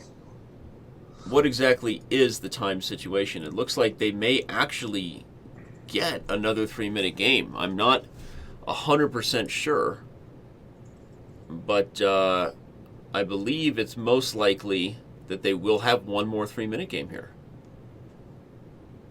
Indeed. They do? It seems one more game. Indeed. Yeah. Danny, that's terrible for Anish, right? Yeah. This game does count. The total clock as far as time remaining in the 3-minute portion. Remember, that's one of the dynamics that makes this format different. I think Giri's very aware of that, and I think he's kind of saying, I just want to get to bullet now. But maybe he thought that if he dragged that game out long enough to mate, he'd actually get to bullet right away. But alas, Levon mates him too fast. No, this is running away. This match is getting it's running away from Anish, and I think he's mentally ready to play the bullet. Yeah. But he needs to hold here. He needs to hold this. His plays dropped off. He's a very solid player, and some of his losses were just there. I mean, there were losses, but now you're starting to see it get out of hand, and I think he needs a win just for his confidence. I think this is going to slide away real quickly. I mean, when he was playing against Mamadjarov, he at least was leading most of the match, right? Yep. So playing from behind, coming back, really takes an extra little push there, and you need something to keep you going, keep your head in the game, and yeah. You need a match. You need a big win here. You need something to go your way. I mean, Anish won against the Slav early in the 5-1 portion, his first win. He's playing e4 and he's just not getting anything. Right. I don't know why. Like, it's not even that he's getting good positions in this case. It was like what's going on? I mean, he played d4. Levon played the check Benoni. Well, what's wrong with that? You're making a great point. I think it's something we have to address with them. And quite often when we ask questions like that, we get disagreements from the players right after the match, because it's understandable. But I agree. The two of the best games he's had as white were d4 games, not e4. So what made him change his mind? Yeah. Shout out to Sola Fide there, getting a mug, donating to the prize fund for the players with that mug. All right. Levon is again in the driver's seat here. A little bit better as white. And happily going to just kind of milk this one out here before we head into the bullet. Yeah. Levon wants that H file open, especially after Anish took and opened up his own H file. So he's going to try his best to provoke. Bishop takes G3. That might entail queen B5, queen to C6. I like it. Ooh, I love love it. He's done it. And he's done it. Yeah, if you can... he really wants that H file. And he's inviting bishop b4 check. If it happens, he's just going to play king e2. King e2, and he's going to... Yeah, that's also... Yeah. Queen c6. I want to play king e2. I'm going to park my queen on c6 right now. Queen c6. Queen c6. Yep. You're going to make me take on g3. Oh, but then no, I don't. That's not good. Then Aronian's having more fun. Okay. F5 so makes F5. him. King e2. Yeah. Aronian, but this is what we know Aronian's capable of doing, and whether it pays off or not, he finds a lot of resources in these positions. He enjoys playing them, and maybe it was the right timing. He ground down Giri a bit in the Petrov without winning games, and now that they're playing these lines, Anish is a bit more. He's in worse shape than he would have been in the very beginning of the match. Right. Match strategy. This is nice. This is nice. You can't trade rooks. I mean, rook c8. The queen will give itself away for the two rooks easily here. Otherwise, the white has the c file. White has the h file. Not a fantastic position, but a slight preference for Aronian here, and even his king in the center is something I'm happy about. Yep. Now he's trying to chip away at f5. If you take on g4, I can play queen e4 in some variations, targeting h7. His king, by the way, can go queen e4, king d3. So the d5 stops queen e4, but you had to. Okay, so this is fairly symmetrical. Ooh, queen c2. I missed that, and so did Anish. Yeah. Because now you're allowing queen check, and you might not get mated, but it wasn't your intention to allow it. If rook f8, now queen h7, check king f7, rook takes f6, wins. On the spot. Yeah. Already. If you take on f6 when the king's on f7, the point is the g-pawn is pinned. This is dicey already. This is a free attack for Levon. He's getting attacking chances, and look at the time. Queen f7, probably the best chance to run the king to e7, allowing you to take back on f6 with the pawn if you had to. That's a good move. I'm thinking about queen check, king f8, and then pausing there. So now pawn takes. All right. I saw this move and I realized you can't play king g7 because rook h7 check, but if you don't touch your king, what is white threatening? That's what I didn't understand about this. Maybe he's saying that I'm not threatening anything, but you can't find a move for black because you have to always watch out for my kingside ambitions, and I'm going to go for... oh, okay. So now he wants to play queen h1, queen h5. I like it. Queen h5. Oh, this is over. That's how quickly it happens, Danny. Game over. Oh my gosh! It only takes a Anish second. has been very uncomfortable in these positions where Levon gets to attack and it's not totally symmetrical and there's risks being taken. Look at this. Levon Aronian making me eat my words, saying I didn't feel that this was a match that was going to get away from either player, but he did something that he hadn't done all match to that point, which was completely change his opening gears to much more tricky, much more aggressive style chess, and no more endgames for Anish, and we're seeing that he doesn't like that, Eric. But shout out real quick to the last few donations and mug buyers that came in. Love your stream. Thanks for everything you guys do to promote chess. Loves us, Eric. Gabriel Beatros donating for Aronian. Love from Sweden. So shout out to everybody and all the support that we are getting from both chat rooms. Don't go anywhere. Who knows? The bullet is a momentum changer, and in about 90 seconds or so, we're going to announce who the raffle winner is, and we'll see if it's Chess Bay again this time. But thanks to everybody. We will be returning in just a moment. And just like that, we have a 5-game lead for Mr. Aronian. My partner here just told me off camera that you get the feeling Levon is in full Terminator mode. What does that mean? It's like when Levon is attacked, like he's a player who channels a lot of energy, sort of like Kasparov did when he was playing. He's feeling the attacking moves. It's like last game, we knew King E2 was a possibility. Yeah. Doesn't have to be played. Levon's in that mood where he's going to play King E2. He's going to take those moves, take those chances. He has follow-ups, he has ideas. He's generating lots of ideas. He's playing quickly, confidently. Yep. And he senses weakness in his opponent. Well, I know that, there's all kinds of theories and the illusion of the streak, and some people just, believe that a lot of that stuff is not real. But I think when you have a certain type of personality, some players, when things are going well, they go really well, right? And they continue to create opportunities and sort of, like you say, they're in the zone, right? And it feels like Levon is one of those players who can be streaky in the sense that if it's going well for him, he can find a zone and just be super hard to stop. I mean, he is creating attacking chances out of nothing and then getting blunders and getting help to go with it, right? So, yeah. All right, well, we are going to be off very, very soon here into the bullet portion. We will see if Aronian's stampede continues or if Giri can take advantage of the faster time control and find some new momentum himself. Here we go. The bullet is on. Game on, as they say. Anish is it's back to this accelerated. Remember that was one of Levon's first wins. It was a pretty quick kingside attack. I'm sure Anish won't allow that this time, but pretty much Danny, I think he's got I don't know what he spent doing in the last 3 minutes. There's a lot of things you could do, but he needs big changes. You got to completely mix it up now.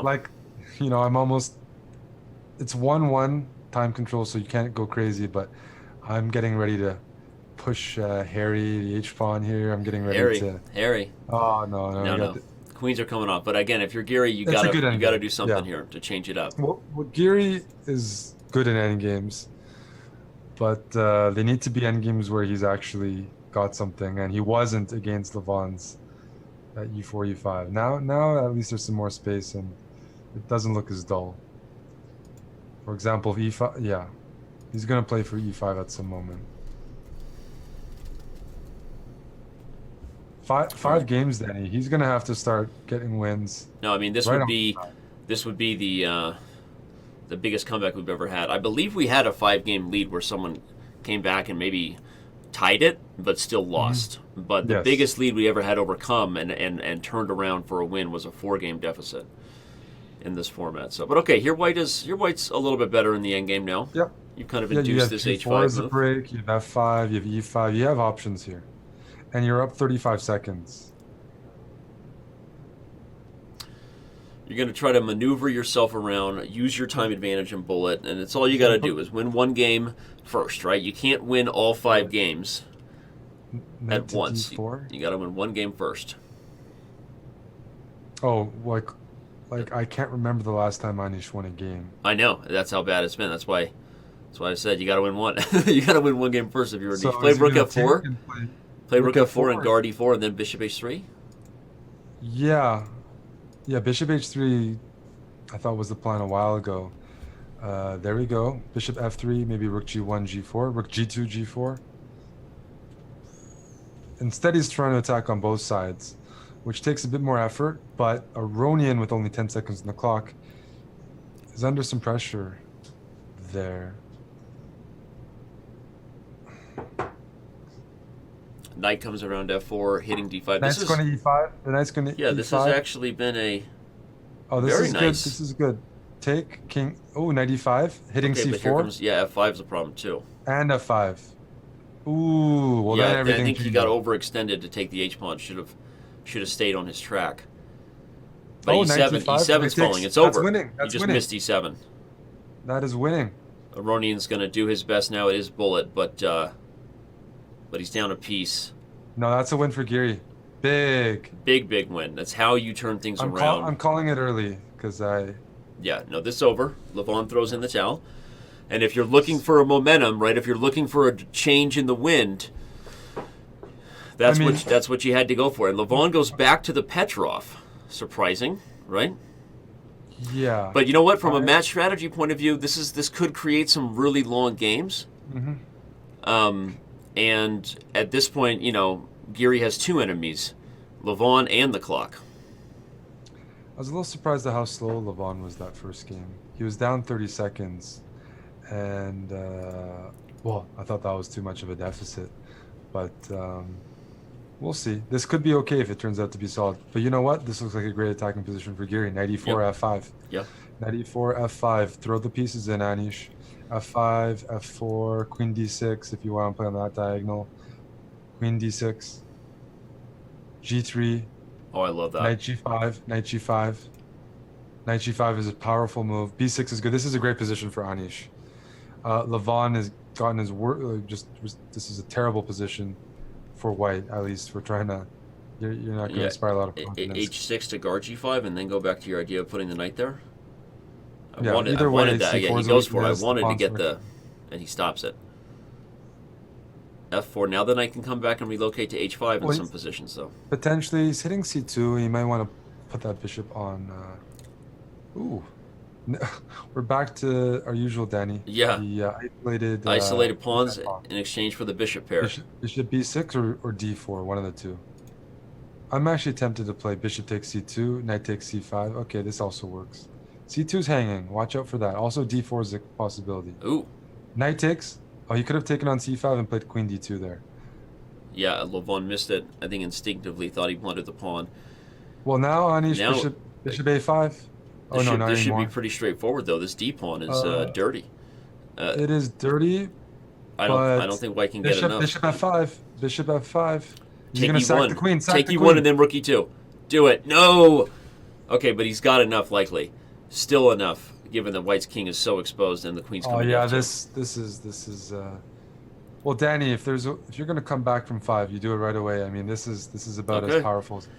A second win in a row. Ooh, A little bit of a no, fist pump there from Anish Levon- Giri. Levon's first 2 games were horrible, just horrible. First game wasn't horrible by how he played, but the time management was unnecessary. This last game, he gave Anish such a nice position. Yeah, for no, free. he's and now, Anish didn't even negotiate for it. but it was now he's put on. changing it up again with a weird sort of pierce here instead of Yeah, playing bishop e5. h6. Oh, this is nice for white. He's going queen sack castle. Again, and then- I'm surprised by what's happening here. Levon has been successful with e5 against e4. He won games by switching to d4 and playing these tricky Borisovs, and in bullet it's like he forgot what got him here. Yeah, started at the bottom, now we're here, and he's forgot about that. No, this is rookie 1. We Okay, see you, this- Georg, this in the is chat. kind I of will fun. confirm if the match clock is wrong. I'm not sure it is. We started it late, and then it was adjusted. But I will confirm 100% if the match Ooh. clock is correct or not. Okay, Anish had, I thought, a good opening, but now it's getting a bit out of hand. Oh, wait a second. Did Levon blunder? Okay. Well, you know what I'm going to try to do? I'm going to play h3. I honestly want to put my queen on d4 and play g4 at some moment. But d5 is hanging first. So rook c4, I'm expecting. g4? G4 is maybe a little ambitious. I'm a little too ambitious there. e5. What? Oh, e5. There's knight takes e5. Knight takes e5. That's a huge blunder. Now knight g4 is being Levon threatened. is Danny. just Knight g4. Knight g4 is knight like winning on g4 the is a spot. huge threat. F6 is pinned. I think Levon But is if you going don't down play- again I would almost play knight g4 instead of rook almost- takes c3. Oh, this is tough. This is tough. Even this endgame is just an example. If queen takes a5 here, there's rook c6. Queen takes a5, rook c6. If queen d8, rook d6. Or even g4. I mean, the rook is good here. Oh, this is over. Jeez. Queen b5, you can try something.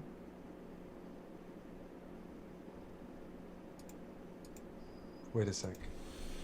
Yeah. Now I'm a little confused. Anish is rushing. Why is rushing? I don't know. Why is he playing so quickly? Well, not only Like- that, I mean, he's blowing it in the process, right? Here comes what he's losing the lost. queen. Bishop G2. Oh my No, no, no. gosh. But he got too excited there. First of all, oh no, that was That's rook c6. that's a backbreaker. You're about to win your third game in a row on this comeback train, and look at that. It woke up Levon. Guess what he's back to? The The line I Borisov. gave rook c6 wins on the spot. when the queen was on a5. Yeah. It won on the spot. And even and there were other ways to play as well. That it just Yeah. that's okay. So it's not But that- over, and he's shown he can win some games, but that's a backbreaking loss. I think it's something that a lot of us are related to. The adrenaline hit him, Danny, and he played quickly with 35 seconds. Yep. Unnecessary. Yep. So sloppy, but that happens when you're playing bullet and you get a little excited. Okay, this is one of the games where Aronian started his streak of successful games with white. We have a similar position. Anish definitely thought his position was okay. No reason not Now, to. now he instead just gets he- rid of the bishop early. He initiates some trades early. Yep. And we were critical of the attack by Levon in that game, even though he went on to win. And this is He's got attacking chances again. That queen's Yeah. going to come to g5, f4, h5. Brace yourselves for an exciting finish here. One thing I'm noticing, Danny, is Anish is quite a bit faster than Levon in bullet in the first half of each game. We're talking about 10, 20-second leads before they're out of the opening sometimes. well, it's been important too, and he's been in a position to maybe have won the first 3 bullet games until he blundered away that last one. Rook But g3. Rook g3 is being threatened. Then you can't defend g7. Rook g3. Anish is keeping up the threats to play against that. Isn't this tricky now? Rook g3? How do you stop rook g3? Rook g6 g3, tonight's in. you have to play. No, okay, now he's going to play for knight g4, but Why can't I play rook g3? rook g3, knight g4, you have queen h5, right? No, rook g3, knight g5, queen g7, mate. Yeah, kidding. Wait, what am I missing? Why he's was not rook doing g3 it, not so- just completely winning there?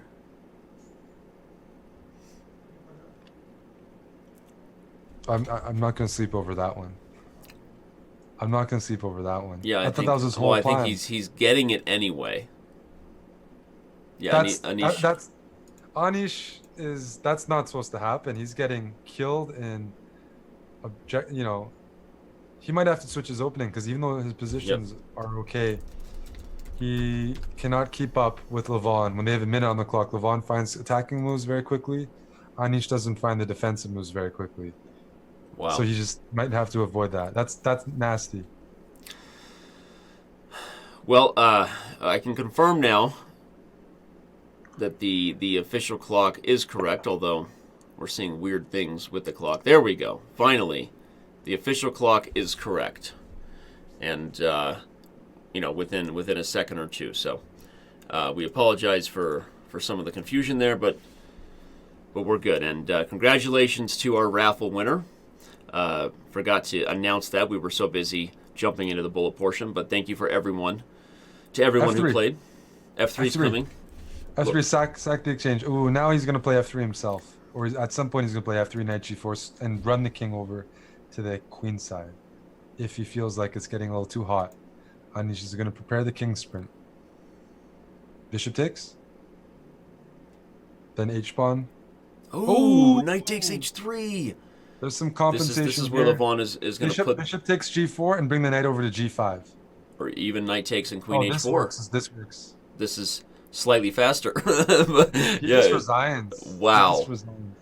Aronian has recovered, and it's weird again. I know there's the illusion of the streak, and statisticians would say that, but Giri wins 2 games in a row, everything going his way to win the 3rd game, and he beats himself essentially, and it's been nothing but a momentum shift after that. I think. Then he just can't handle these positions. He just can't handle. Yeah. Oof. Wow. Aronian. These are quick. These are quick, brutal losses. I can't imagine how that feels. Like Aronian's one of those guys who can really stack up those wins. Yep. Well, and he did that. Everyone knows that the reason he's here is because he beat Fabio Caruana by one of our biggest margins ever, 14 games. So Brutal. He's capable of getting hot and winning the type of games that seem to really bother his opponents too. And you just see from a practical perspective, Giri is really struggling to find himself. Bishop e5 or bishop g3. Don't trade pieces if you're Levon. You generated an attack. You generate some space. Okay, Anish. Oh, rook takes e6. Oh, It hurts so bad. Continue. No, I It hurts so bad. This is, The route is on. Anish is, The grimace. oh, The grimace is that's real.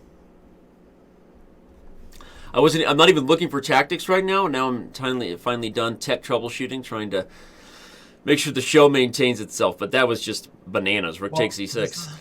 Like, rook takes e6 is a move. If you give all of us some time to find, we'll find it. Right. Levon's finding every move quickly. He's feeling the positions, and you just can't stop him right now. Yeah. So just don't let him get those positions. And I think I saw a small grimace by Giri after he played g6. Like, he saw rook takes e6 coming. So... Well, he was desperately trying to trade pieces off, and I understand why, but in that position, it just unfortunately didn't work out. Yeah.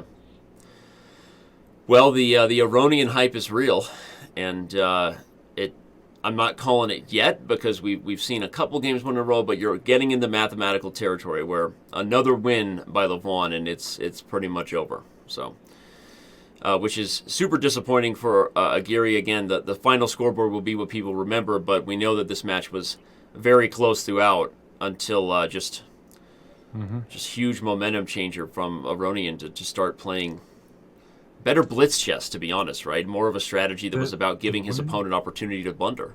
Yeah. But it almost comes down to that one game. He won a beautiful game, Giri blundered. It was the rook h3 game. That gave him a win, gave him confidence. Yep. And since then, that's been everything. Like, Anish hasn't been able to handle. It was that decision, though, to avoid the Petrov, right? Yeah.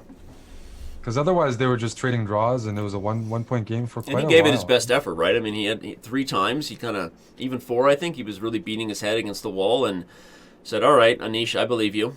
You'll defend the Petrov, and he changed it up. Again, Giri up on time. Okay, I thought e5 there, perhaps, but I guess rook c8 would have been a problem, yeah. Giri's up on time. He's going to play g3 here. If black can maintain a knight on c5 and pawn on b4, it's a pretty good setup, but I think Giri's going to put a rook on e2, bishop on c2, and that bishop's eventually going to go to b1 so that the rook is free to move around. Levon's not trying to allow that, so yeah, right now you can't. But then black's just completely okay. Oh, that's a funny move. Knight c5. Levon's going for more here, Danny. Knights are very tricky in bullet, right? So he's going for more. But he doesn't really, I mean, he's not really better, right? I mean, I think Giri also still wanting to play for the win. No, I wouldn't say he's better, but he's very close to. Now b5. I shouldn't say. Well, you can. Okay, there's bishop d7. Yeah. Okay, yeah. Yeah, I was a little optimistic, and I think so was Levon here. But even now, the pawn on b4 stifles the queen side, so Levon still has chances to hold here.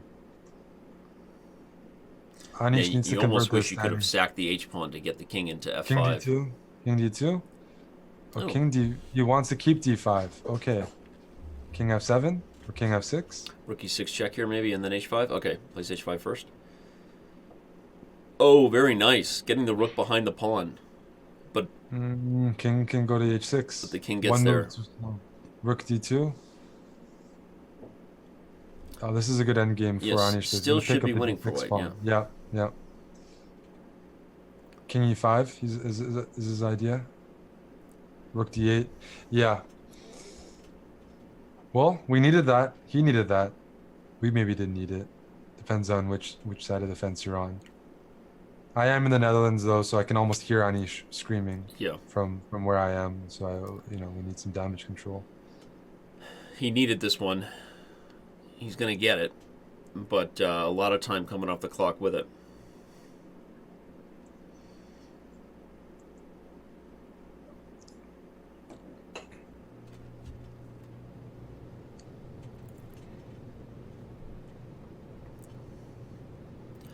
All right, well, back to the Verosov.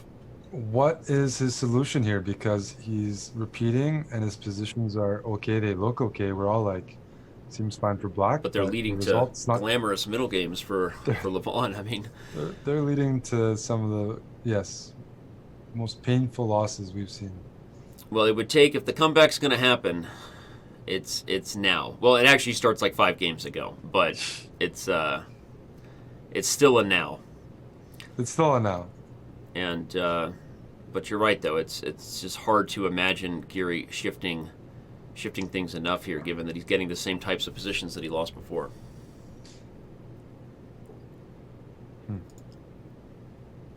He's going to play b5. By winning b5, he can place a knight on d5 and secure that central square. It's a bit of a slow play, but black is very comfortable here. And unlike other games, there's not a rook on h3, so Anish isn't going to worry. He's going to have nightmares tonight about a rook on h3, but not in this game, because it's much harder to envision a checkmate here for Aronian. And what I do see is that black is fully equalized. Challenging the A file, got a nice knight on d5, maybe make some luck for your king, maybe try to put another knight on c4, but he's doing good here. Tough for Giri. Tough for Giri fans, yes. Tough for Chessbrah. Big Giri fan. We love her. I'm sure she still loves Chessbrah. I mean, still loves Giri, but yeah, I don't think her boy's moving on right now. So. Knight d5. Okay, Yeah. Simplifying out. He's no longer worse. Oh, I think he's been doing well most of this game. He's up on top. But we know that Anish is going to handle a classical position pretty well. He's been getting beaten in dynamic and irrational positions, with pieces in unnatural squares. So in a position like this, actually, even here, there's some danger. The bishop on e5 is exceptionally dangerous. Ooh, look out. Well, you know what? He's not threatening to trade bishops because there's a rook c8 discover check. I mean, actually, he's threatening, but white's not that concerned about it. No, Yeah. even this is dangerous. Oh, this stuff is annoying. Now you have to back up. White's going to drive the h-pawn. Yeah, here comes Harry. And then maybe not enough anyway for white, but tough to be black. I'm not so sure that you can't even take on b2 here. You're saying you think white might have enough? I think white has some annoying moves with the queen f4 and rook c7 right away. This is the right idea by Giri to get the bishops queen off. f4. No, but this is still painful, Danny. Queen e7. I mean, you have a h5 is a great move. You can't allow h6. He might consider taking, but now queen h5 check. I mean, Aronian has a safe king. He has a b pawn, pass pawn outside b pawn. He doesn't risk anything. He has a draw clinic at hand. in terms of creating small advantages here. Yeah. Driving the h pawn, poking at the right weaknesses. You're right. This is textbook stuff, and he's initiating this. Repeating moves before changing it up. Yeah. Also, good practical stuff. I was gonna say, is he gonna check again and go queen h6, but queen h5 first. So now he's got to be a little careful because he's pushed it. He's down a pawn. Yeah, he's pushed it far enough that. Okay, again, match situation is really tough for Giri in games like this. Yes, a lot of time coming off the clock. Giri has to win this. He has to punish Levon for stalling a bit. Yep. Although Levon was in his queen d5. Oh, queen d5 check. He blundered and now it. Levon has an amazing endgame. And now Levon can push forever and ever and ever and have the right to do so. d5. This is game over. I mean, it's winning for white anyway, but you can take another 2 minutes off the clock here, literally. I mean, do you feel bad for Anish? I do. It stinks for him. Queen takes f5. Queen takes f5 was winning. Queen e8 now. I think the match has been closer than the final result, but it's what happens. Either way, I know we're going to get a great post-match interview from both these players. So, as I said in Giri's last victory over Mabadyarov, he is the best interview in chess, but Aronian might be one who can make me wrong about that. So, should be fun. Yeah, good move. Now king e3. Or rook h4 first. Rook h4 is good. King e3. King that way. Why not king e3, king d4? Oh, he wants to cut off king. Well, put the king into d4. Yeah. Yes. King e5. The march. Okay, This Aronian looks good. finally gets through. Winner. Here comes the Lucina, and it's over. Oh, is this a 3-minute game and Anish loses? Yep. So that's like the worst. Yep. Worst result. The Danny, worst are you kind calling of it? result. I am calling it. Mathematically, I don't think that he's within reach anymore. But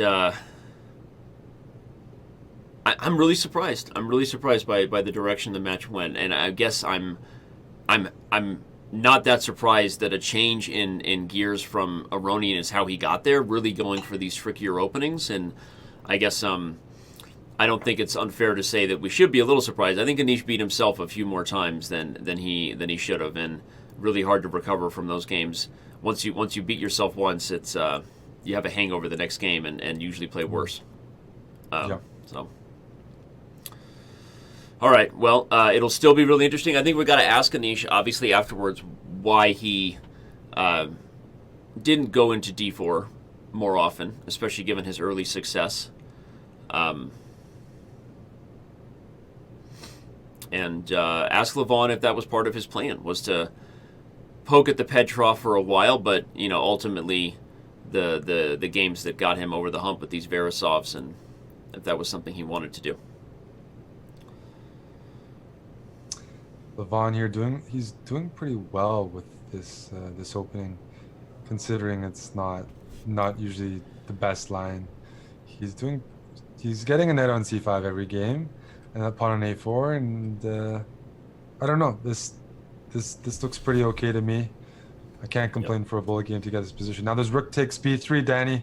If Rook takes b3 would have been great. But now Levon's just doing fantastic. He's got a great endgame. This is borderline a game that could bring us to a close. I mean, 4 minutes left, so it won't quite be, but yeah, we are. Yeah, I think Levon's going to win. Nearing the end. Yeah, the winner of this match is going to be playing the winner between Nakamura and MBL, and I think many people feel that it's been a year of some upsets, though. But I think a lot of people feel that Hikaru moves on against Maxime. He's done so twice already in this event. I feel bad for Maxime. He keeps getting paired with Hikaru's side of the bracket. It's something he's going to have to do in his career. He's going to get over the Nakamura hump. Yeah. So, it's like destiny. But if we had a Nakamura versus Aronian matchup, I wouldn't be upset about that. That would be interesting. We haven't seen that happen yet. So I've seen it happen in private, but definitely not in public. Yeah. All right. White's just suffering because he's just suffering. Black's knight on c5 holds everything together, and there's checks and there's weak pawns all over the place to worry about. Oof, yikes, Danny. Easy peasy from here. Very difficult to keep playing white. And yeah, some impressive handling by Aronian, I have to say. I mean, yeah, you mean just as far as his choices? Yeah, I mean, because I guess I was critical of Giri not going back to d4, but as you said, he's gone back to d4 a few times now, and Aronian has gotten this very, very solid. It's really an accelerated drag in transposition, but gotten a very easy game on the black side of these Maroczy binds. Yep.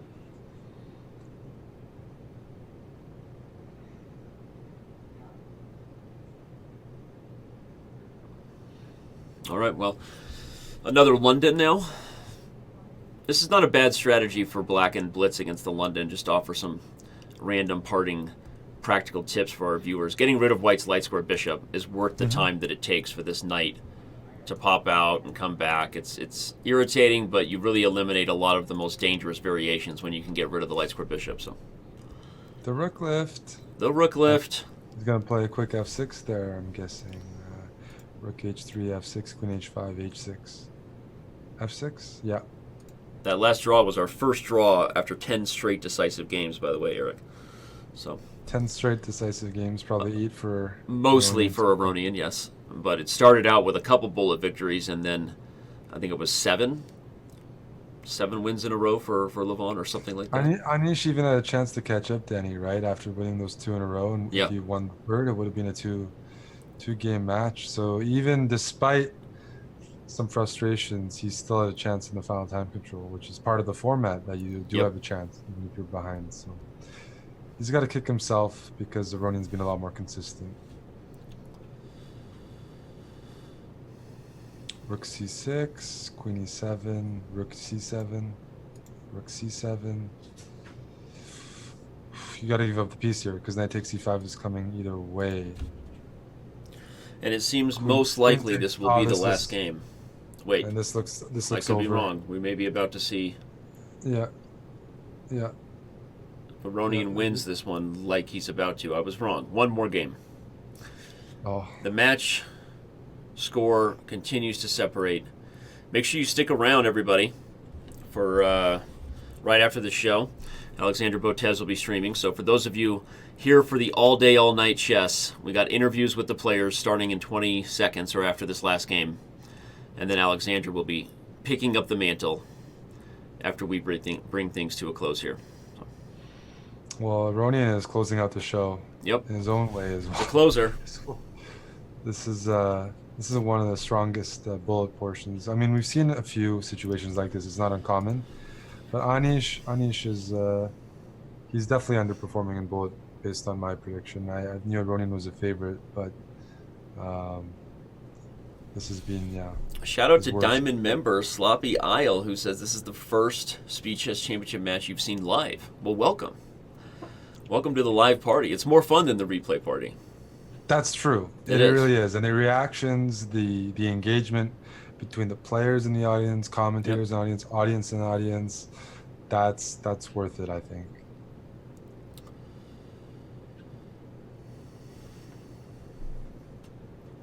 All right. Anish may get the last one here. Looking good. I think the players know that the time is over as well. Yeah. People saying we look depressed. I don't. Well, people were saying a few other things about me during the stream. It wasn't about me being depressed, but I can accept that. Yeah. Well, they say a lot of things about. They say a lot of things about both of us, but anyway, no. This has been great. Thank you for the turnout, everybody who's been here, and we've had a ton of love. A lot of people were in the raffle. A lot of subs. A lot of donations. Thank you. Stick around. We're going to talk to these guys. We'll see if Giri's in a fun, lighthearted mood despite the result. I mean, I think it's the case. Levon had more weapons in his arsenal. They were very even. He was up a game when they were playing steady, controlled chess. But when Aronian got his positions and he took some risks, that was a gear, a setting that Anish doesn't have. Yep.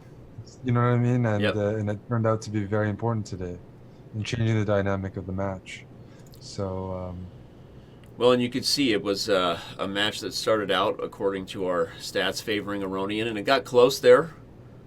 But then Levon, like you said, he went into a gear that Giri couldn't match. I feel like I'm saying gear and Giri. The puns are not on purpose, I promise, but they are happening. Time is out. This will be the last game, regardless of the result. Queen c6, queen b7, queen b7 more precise to stop queen b1 check, queen, and another win. Well, here this will be a win for Aronian. I mean for Giri. Yes. So another win for Giri. So brings the score closer, makes the fans happy, and we have our winner. We know who is moving on. It will be joined now by the players. And they should be here soon. Levon, Anish, can you hear us? Yep.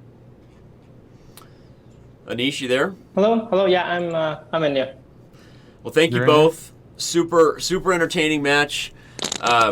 We know it didn't end the way you probably wanted, Anish, unless you planned for this. I don't know, but I don't think you planned for this. Well, at some point, I just demonstrated the children, exactly the definition of tilt. I mean, I think I had it twice. At some point, there was a streak, I think, in a 3-minute portion, where every position I started losing. I mean, I mean, okay, of course I played badly, but it was a miracle. Like any position was being lost. I mean, a completely safe one, the one, where we had this doubled here, the doubled f3, f2 pawn, I had g6, g7. I mean, it's protected 10 times everything, and I managed to miss the e6 pawn.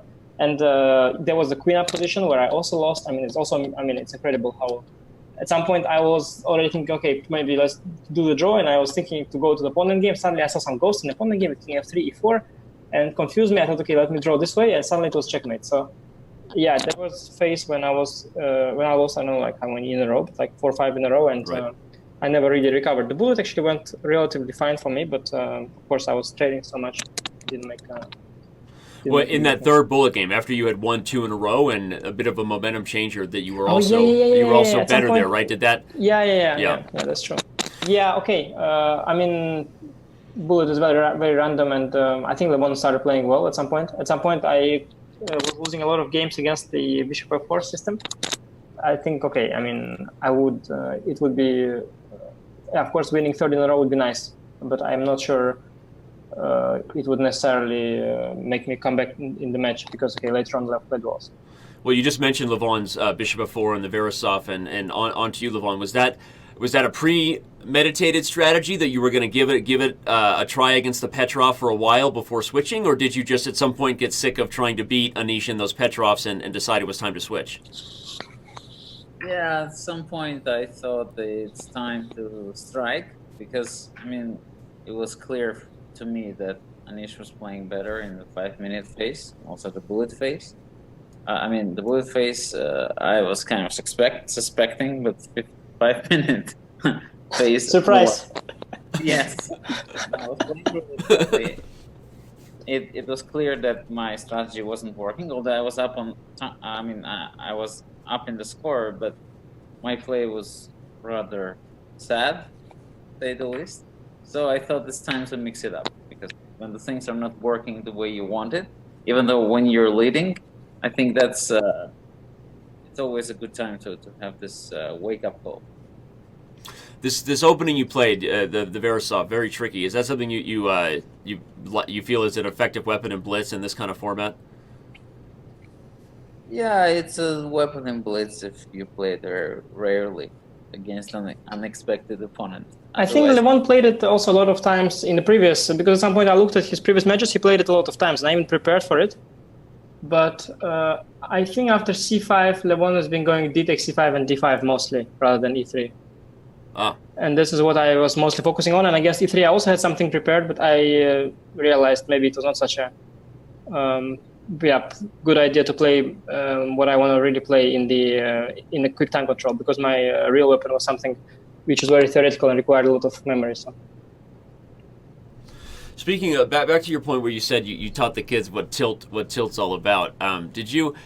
How hard is the hangover effect in this kind of format, right? Where you lose a game where you feel like you really beat yourself and you just can't recover. And do you feel like if there was an opportunity to maybe, in another tournament you might have a rest day, right? Or you might have an opportunity to sort of recover. Yeah. And is that it's a problem I think no one is immune to. I mean, right. Everyone I know, I mean, even Magnus goes on tilt, and it's not that you are, of course you're experienced, this can happen, you prepare for these scenarios, but it's, the slightest loss of confidence when you start to double check in every move instead of making it in 1 second, making it in 2 seconds, that you drop low on time. I mean, it's all happens subconsciously. So, I mean, obviously I was trying to get back, but at some point it's become very, very difficult. Everything started to collapse. Eric, any questions?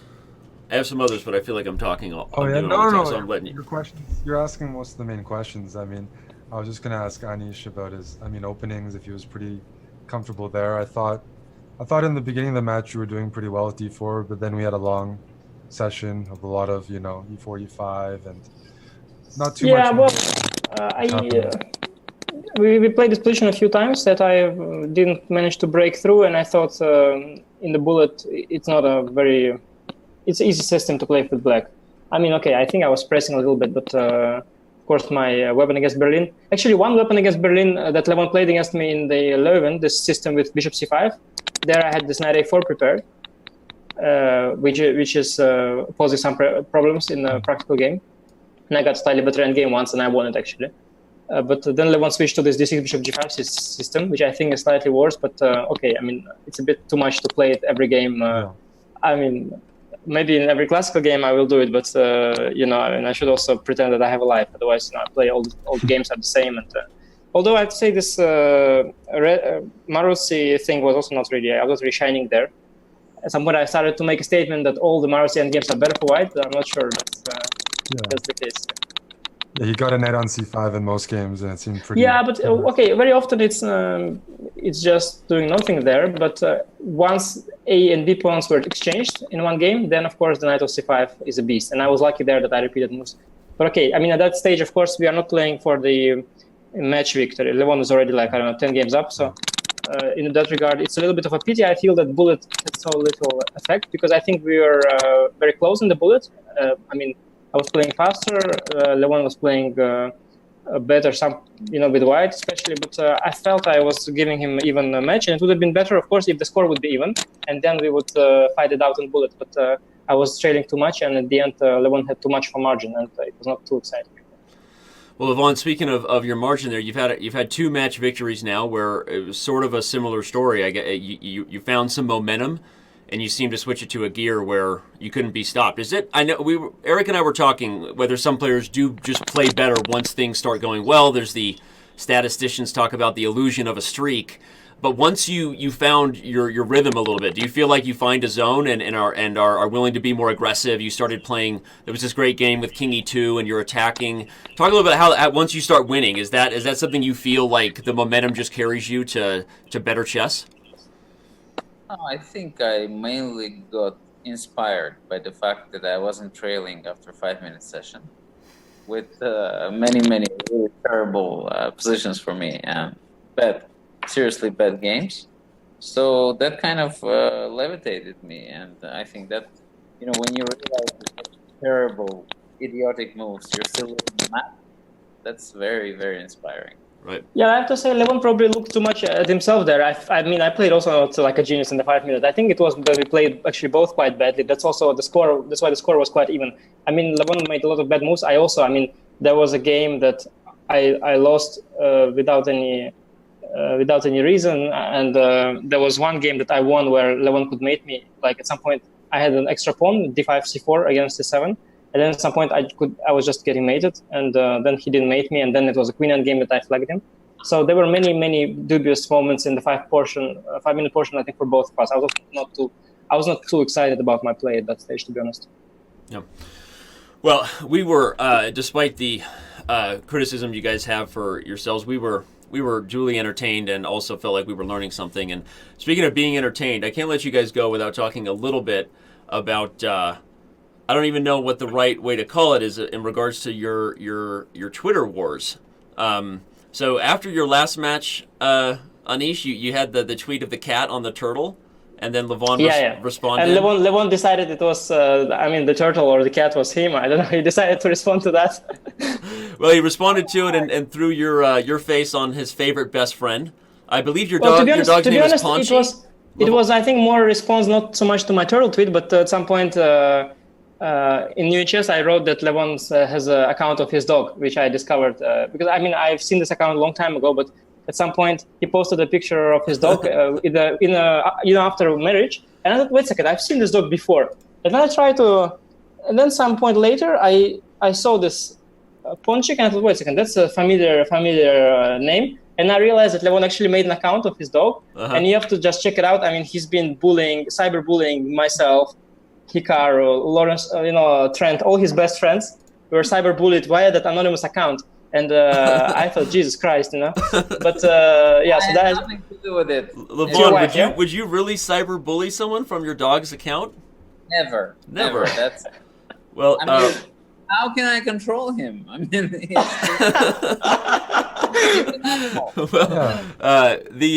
obviously your dog Ponchik, who's like you said, I guess he's good with the computer then if he's the one behind his own account. So we have to look for the dog's Twitter account now. I think the dog should go absolutely viral. Yeah, so I think that was more the reference. Then Levon decided to Photoshop me into his dog, which that I think had to do more with that. But yeah, I think it was fun, and as long as we don't kill each other, it's all fine. Well, if somehow any of the fans here are not following these two guys on Twitter, you should be too. And the dog. And the dog. I would say probably the two most entertaining top chess players on the planet, especially in terms of social media. So we love you guys. The fans love you really, and thanks for having fun. I don't have any other questions. It was a great match. Obviously, before we let you go, we always like to ask how you see yourself stacking up in the remainder of the event. So, Levon, you've moved on now to the semifinals. We will have the real chess championship taking place December 1st and 2nd after this small event in November that some people know about. And you'll be playing the winner between Hikaru and MVL. What are your thoughts on... I'll ask you this. What are your thoughts on what MVL has to do to pull the upset, what many people feel is so hard to beat Hikaru Nakamura in a match like this? I guess, I mean, the 1 minute session is the hardest when you play against Hikaru. I mean, it's hardest for me. I think I'm like kilometers away from this guy, from these guys. I mean, I'm really bad 1 minute. But Max is much better than me when it comes to bullet. But I think Hikaru is already a different class. But that's what Maxim told me. I wouldn't know. I don't play bullet. I know how bad I am, so I just stay away. Well, either way, you're gonna have your chance to do your best then in bullet when you play either one of those guys for the championship. So thank you both, Anish and Levon. And unless you have any other questions, partner, I think we'll sign off and wish them the best. No, I look forward to seeing Anish next year. This year he made it farther, and next year. Yeah, I'm a very slow learner. Yes. We'll give our best to Ponchik. Levon, congratulations again. The fans loved you guys. Lots of donations after your tactics and stuff, so increase the prize fund. Chessbay's very upset, the most well-known chess philanthropist on Twitter. She's upset you didn't move on, Giri. Sorry, Levon. She was rooting for Anish. I guess he's cute or something. So I don't know, but good luck. Good luck in the next round, and thank you both. Thank you for the match. Yeah. See you guys.